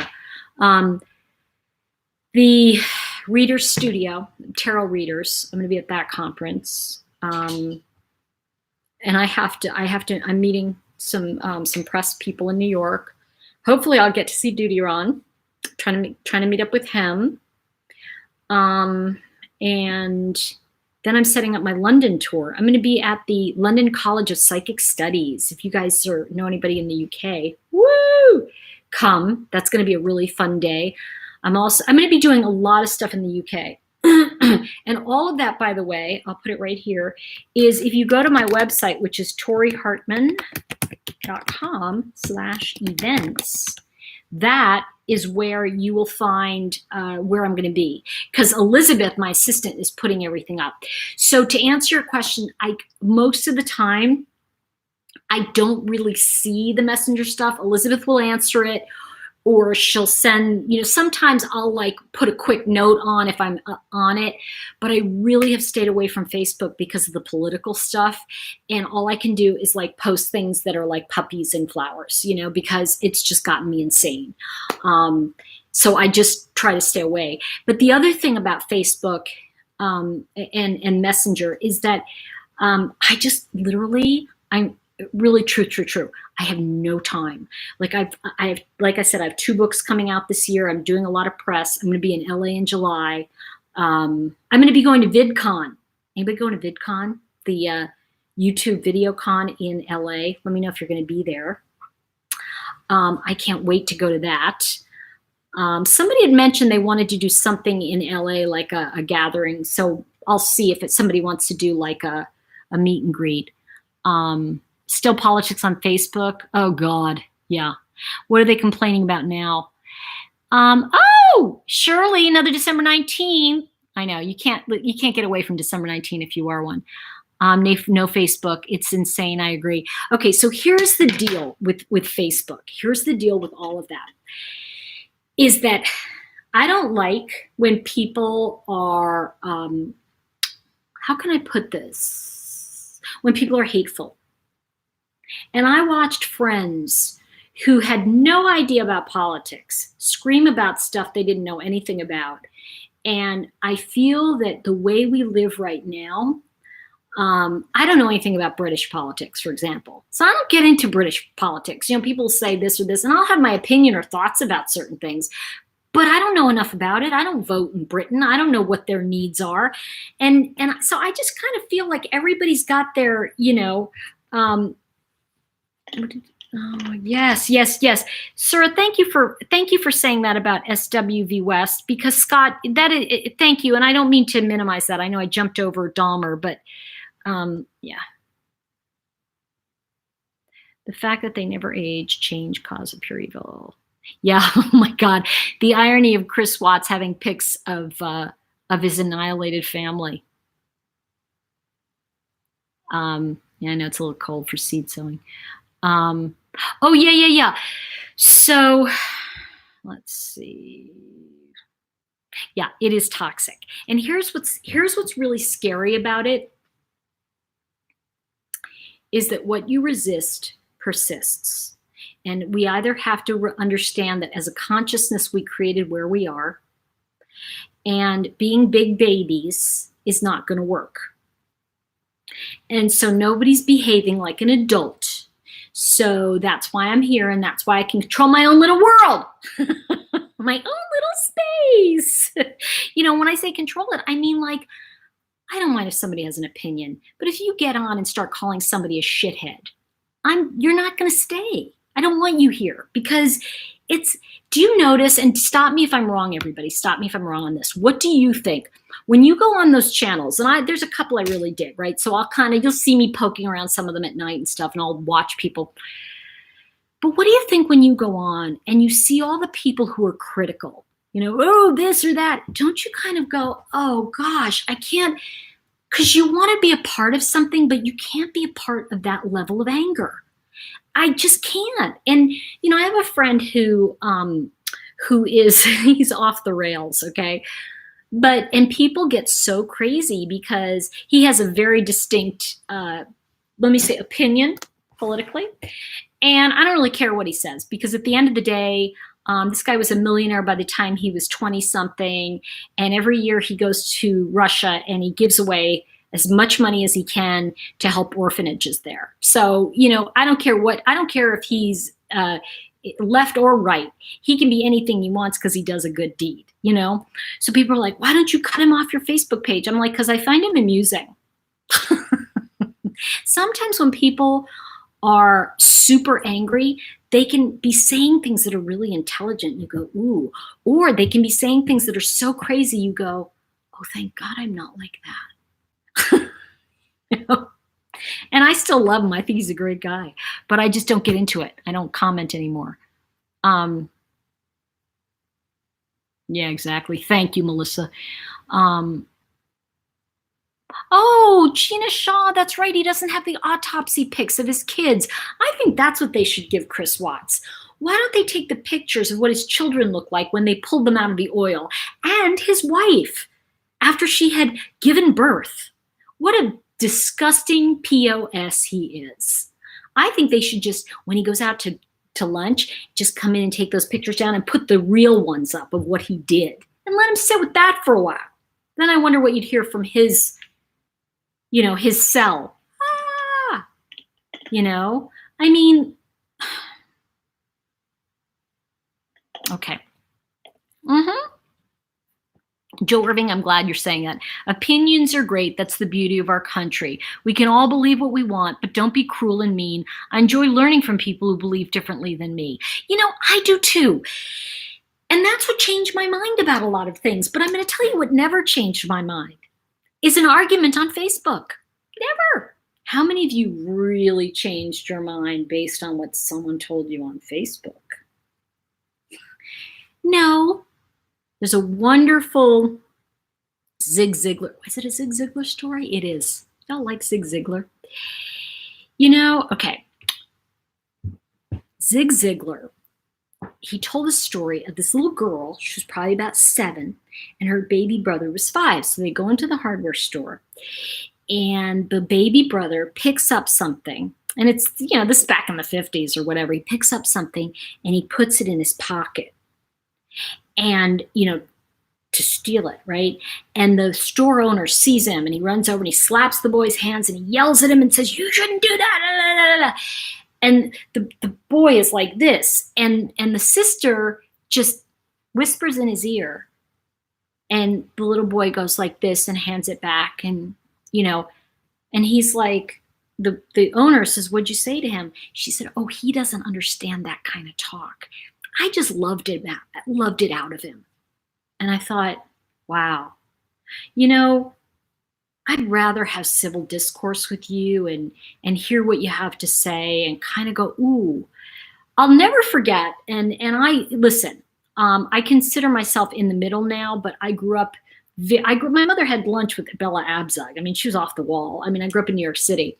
But I remember a friend of mine, and I was at a party in LA. And of course, LA is like, ridiculous because everybody thinks they're correct in their opinions.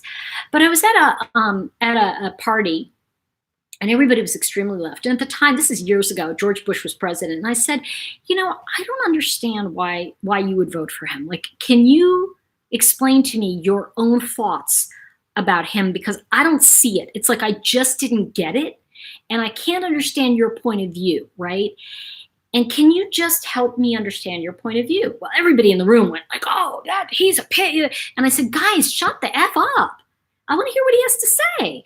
And so Ted, he said, why don't we step outside, Tori? I said, okay. And we had a long talk. And I want to say it was more me listening. It was more me going, wow, I never thought of it like that. Oh, I never saw that. Because you see, when we only see the world from our eyes, we can't understand that other people care just as much as we do about the things they care about. And until we can sit down and understand why other people may see things differently, we can never really be a stand for anything honestly. And I think that when we just have an againstness energy instead of I see what you're saying here is though there a way for us to find a compromise here and find a way that we can both perhaps come to what we need. I mean, let's look at our healthcare. This really needs fixing. But you see, the problem is, and even when Obama was in, he even said it, well, it's going to need fixing. This is just a start. And I think that, my thing was always, how are we going to pay for it? But when we look at all that, now that we're where we are, like, what can we do to fix it? And I think the thing is that we're having the wrong conversations. It's just, we're having the wrong conversations is what I'm saying. It's kind of like we're asking the wrong questions. Instead of saying what the F is wrong with him, it's more, or her, it's more about saying, why would they think like that? And I'll never forget talking to Ted that day because I suddenly understood what he was for and what his concerns about my country were. And I didn't disagree with those concerns. I thought they were well-founded. I didn't like the way some of them were taken, but I understood them in a way that made me look at people instead of parties as much more important. So, that was my take on things. And I think that, oh gosh, is somebody bringing up Artie, you did not. You did not. Do you have any thoughts on JonBenet? Oh, that poor family. I'll look at Abducted in Plain Sight. I will. Yeah, I think that's the thing, Taylor. What if we really did understand? What if we really did understand the other point of view? And I think that I think that that's really the key, is that nobody wants to destroy you. Nobody wants to destroy our country. They think they're doing what's right for the country. But I think that if you want to do what's right for the country, you need to talk to the people and really get a sense of where we are. And I think that people have lost the pulse of their own desires. The only thing we were ever, for those of you that are non-American, the only thing we are ever promised is life, liberty, and the pursuit of happiness. Everything else is, it's a free-for-all. So, anything else you get is, a bonus. Now, am I saying that insurance companies shouldn't be done away with entirely? No. But that's a different conversation. I have a way to fix everything, but then again, nobody would elect me. All right, let's see what we got here. Yes, Estella, I think it is happening all over the world, because what's happening is, yeah, you know what it is too, Laura? There are two great fears in life. There are two great fears in life, everybody. It's the fear of losing what you have and not getting what you want. And people on either side of any argument are either in one or the other, and often in the opposite. So that's what's really going on. I had a long talk. It's funny you said Brexit, because I had a long talk with a friend of mine about Brexit today, and she lives in the UK. And the real thing with Brexit is the same thing with the US. You ready? You guys are going to be like, what? Okay. Now, here's what's really funny. Bear with me, and please understand, I'm going to take both sides, right? On one side, We have people that are saying we have to embrace other people. We have to embrace differences in people. Love it. Then we have the other side that says we need to protect our borders and protect our country. Now bear with me. When you get both of these, each one has underneath it, it's kind of based on a fear, right? So when you have a fear-based thing, you're going to automatically get into an argument, because the one who says, well, we need borders, is saying you're completely crazy because there are enemies coming in and they want to attack us and they're foreigners. And then these people are saying, wait a minute, but foreigners, you're wrong. You're hating everybody who's foreign. So what happens is this righteousness comes together and blows up.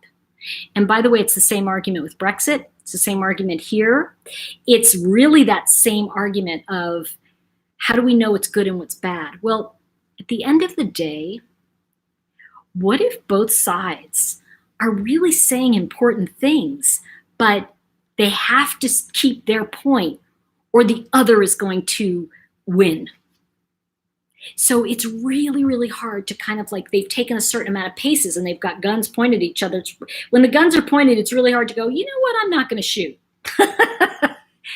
So you can start to see where, you know, and the other thing is, guys, I'm going to say this, and I want to defend this in terms of Brexit. The people in the UK really didn't understand what it was. They were told a lot of different things. So that's all I really know about it.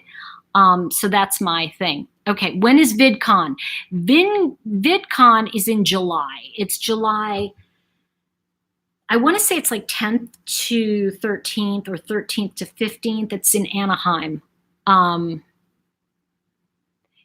Let's see, NK is a homewrecker. You know, I'll tell you about NK. NK, and I got so much, oh, Jeffrey McDonald, I want to do that too. John Bonet, oh gosh, okay, I will do that at some point. Let me see. I've never voted in my life. I vote every time. I'm that person. Let's see. Sean, is Cooper here? Yeah, bigger wall, longer table. Let's see. I'd love to go to Houston. I love Houston. Houston's a great town. I live on Houston Street, so it makes sense. Different city. Okay. Where was something said?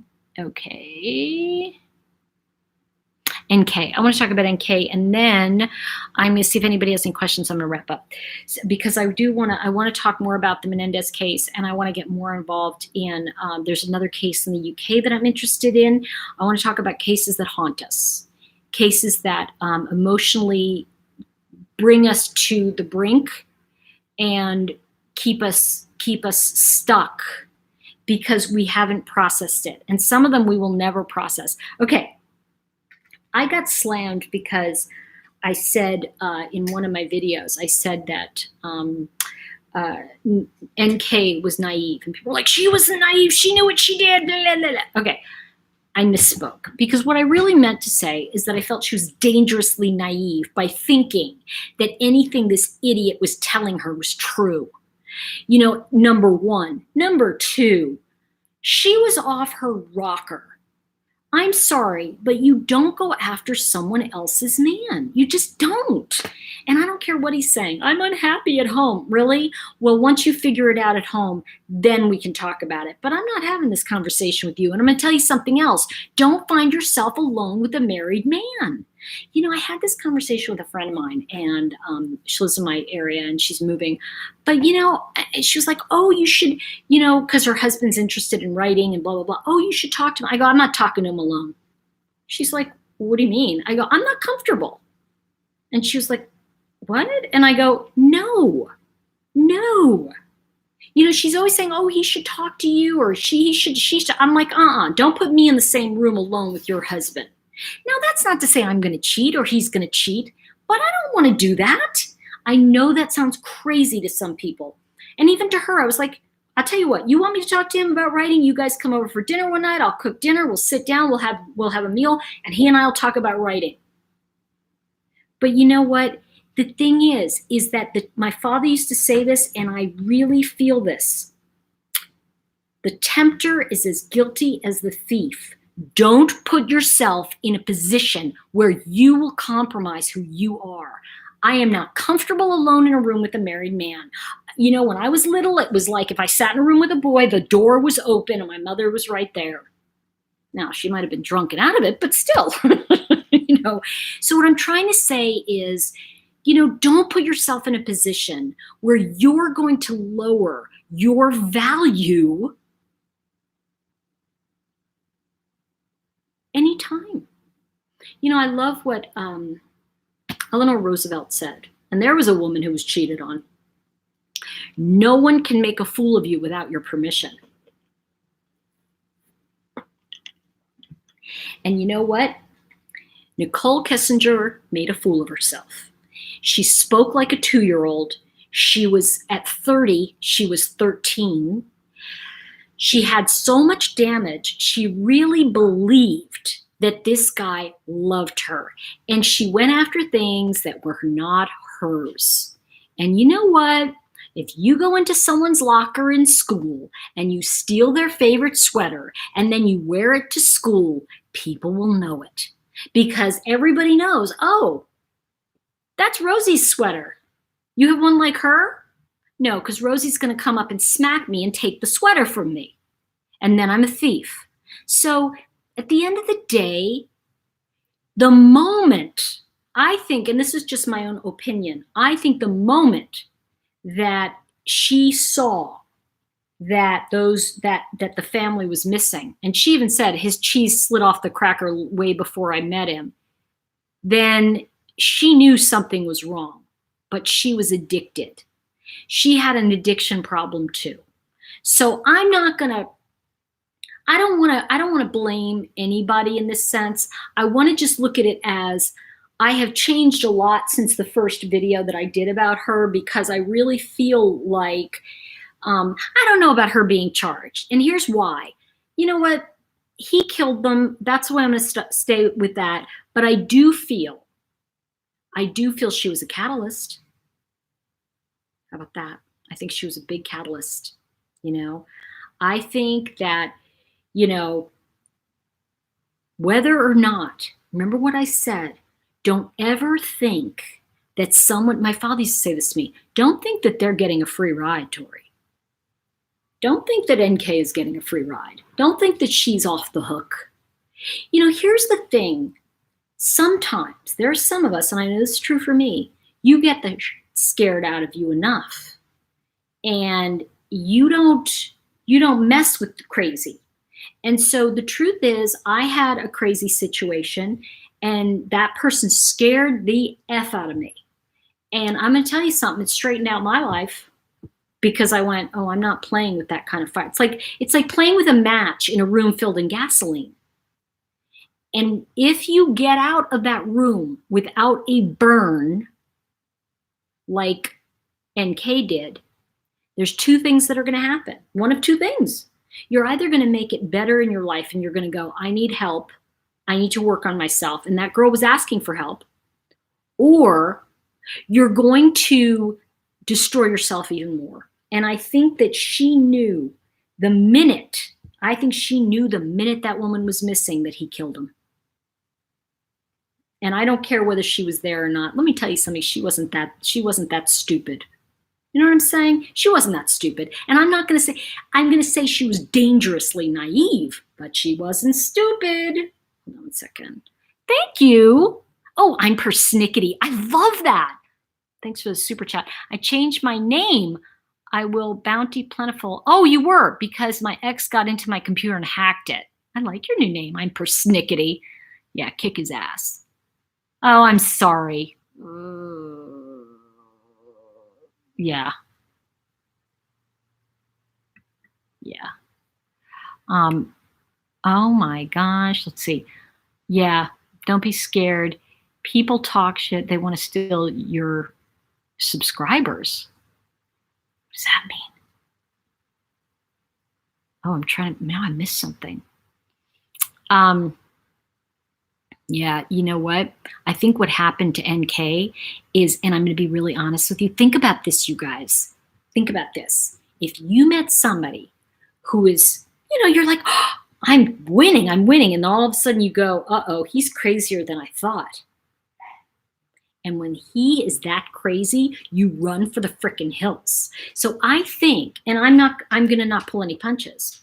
I really think she was looking up wedding dresses because she was caught up in it. And in that sense, I don't know about you, but when the minute I meet somebody, I'll go, ooh, I wonder what that would be like. Now, I look up his astrology. That doesn't mean I'm going to go after the first or second date. It means I may have like some kind of momentary fantasy about marrying them. Well, not in the first date, but, about, ooh, I wonder what that life would be like. We all think about it.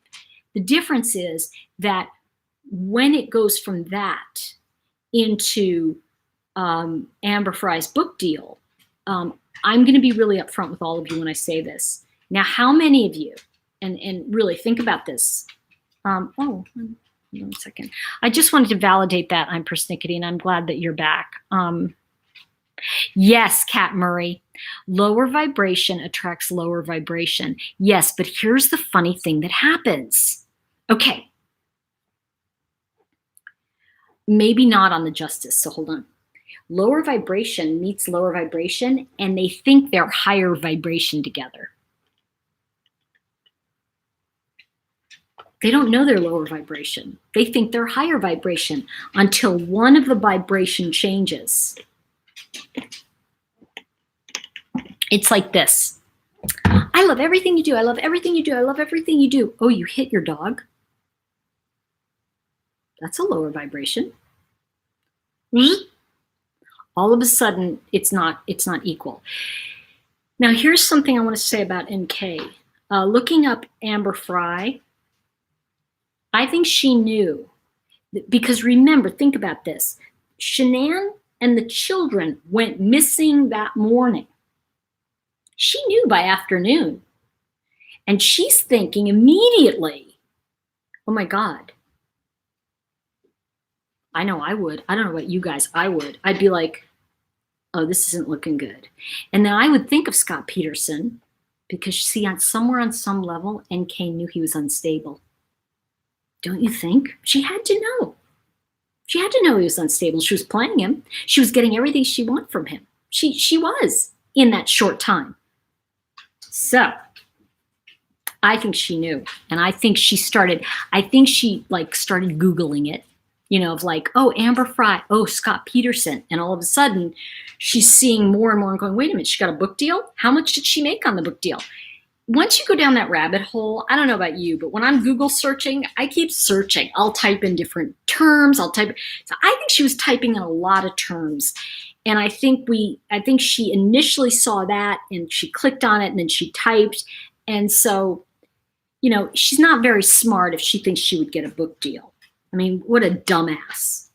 Anyway, that's you know what? That's why I won't kick her. NK is one messed up chick, red like wine. Yeah, I won't kick her because she's worthless to me. What's that? Yeah, Gina, I wonder. Don't you hate when they seem wonderful, then you got to dinner and they're rude to the server?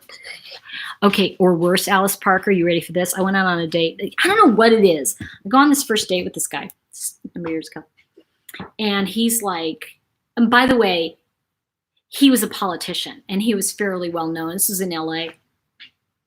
And so, we're sitting there and people are looking at him and whatever. And first thing he says to me, he said, I'd really marry someone like you. I go, someone like me? I said, then why'd you take me to dinner? I couldn't help it. And he goes, no. He goes, because you and I would have really great children. He said, they could look like you and be as smart as me. And I said, isn't there a quote about this?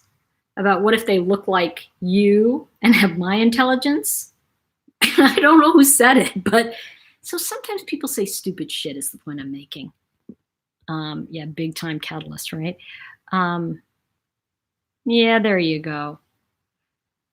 She's not that stupid. Okay, yeah, I get it. Yeah, maybe I am giving her too much credit. Let's see. I agree with you about the way people, one of my mentors was a guy named Larry Pasteur, and I loved Larry. He was, I could almost call it lunches with Larry.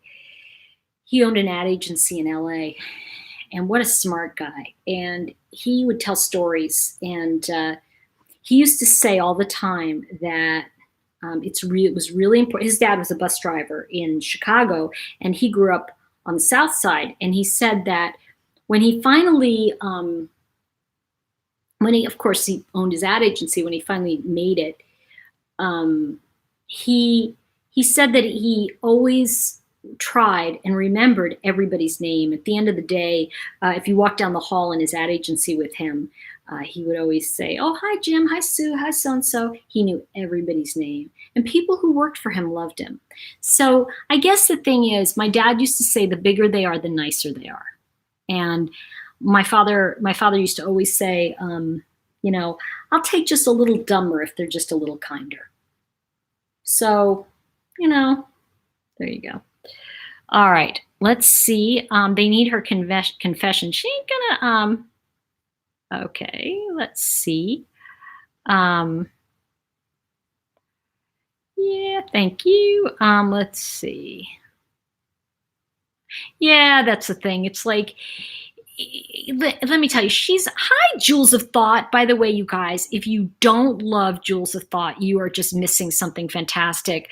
My favorite though, Jewels of Thought, the other day, she was talking about makeup. You had me cracking up. But I love her. It's Jewels of Thought. She is here on YouTube. Please jump over and just jump onto her channel. Just definitely like her stuff and get the bell. You want to catch her when she's live. She's just great. So I really, she's really fantastic.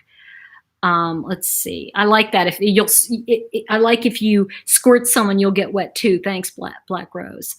Let's see. He took my breath away.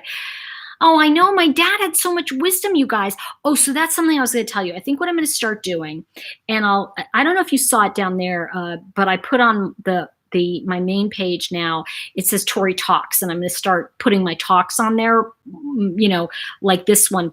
But one of the things I want to say is that I think I'm going to start getting my dad's, I have a ton of stories I wrote about my dad, short stories, and I'll start reading them and using them. I know, Jules is the best. Yeah, just go check out my pal, Jewels of Thought. And it is Jewels of Thought because you'll be listening to her. And what I love,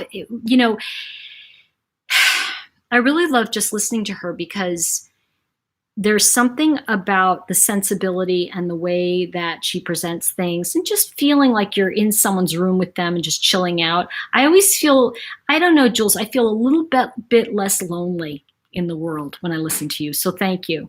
Yeah, I find her fantastic. Okay. Somebody said NK will be getting big bucks for an exclusive interview, only if she has something to say. Yeah, I know. Kim Smith, isn't she great? Let's see. I know, the Nightbird. I notice a lot of same names on the channels. I know. I love ya. I'm persnickety. All right, let me see. I know, she's the best. Okay. Whiplash. All right, so I am going to slowly wrap, and hopefully Jules will go live a little later. So I'm gonna have to have dinner though, Jules, before you go live. And but anyway, I wanted to just share with all of you what I feel about the Menendez case. I'm going to be talking about that a little more. I really want to start talking about what I feel is a lack of an open mind regarding a lot of the legal stuff that's been going on. I feel like the Menendez case is one of them. I also feel like there's one in the UK I really want to follow. So there's some stuff I want to bring forward to all of you. Please, please, please, if you find the information about the Menendez case, please feel free to share it with me. I want to know about it. Oh, you write to both the brothers, Sarah Smile 1971? You do? Have they written you back? Oh, okay. Thank you, Stephanie. Sean! Try to behave, Cooper. KM, good night, baby. Thank you. They write back to you, Sarah Smile 71. Oh, that would be wonderful. Can you message me? I'd like to hear more about it. I really would. I'd like to talk to you about it. That'd be absolutely cool. Even have you call in one day and we can talk and that kind of stuff. Great. Great. JonBenet and Scott Peterson. Good luck on that. That's a crazy one, Gina Shaw. I know. The Menendez brothers, Casey Anthony, NK. Today, we were talking, just so everybody knows, we were talking about Menendez brothers, and we talked about cases that haunted us. And that was one that I love, Cooper. By the way, just so you guys know, Sean on the feed here has a dog named Cooper, and Cooper is the cutest ever. And his little meme is there. They never talked to me about their case. I know what everyone else knows from case files. That's fine. I'd like to know how you feel, Sarah, about the boys. If you feel they should get another trial, I feel they should. That's my own opinion. And give Cooper a cookie. Let's see. Night, lovely. Evie, take care. So please remember, everyone, say what you mean what you say. Don't say it mean. Go out there and be kind to each other. And remember, when the glasses come off, I've got something to say. And I will see you guys the next time. I am going to do one, my Friday Night Live. That'll be up. And I will talk to you later. Have a wonderful night. Mwah. Bless you all. Much love, everybody.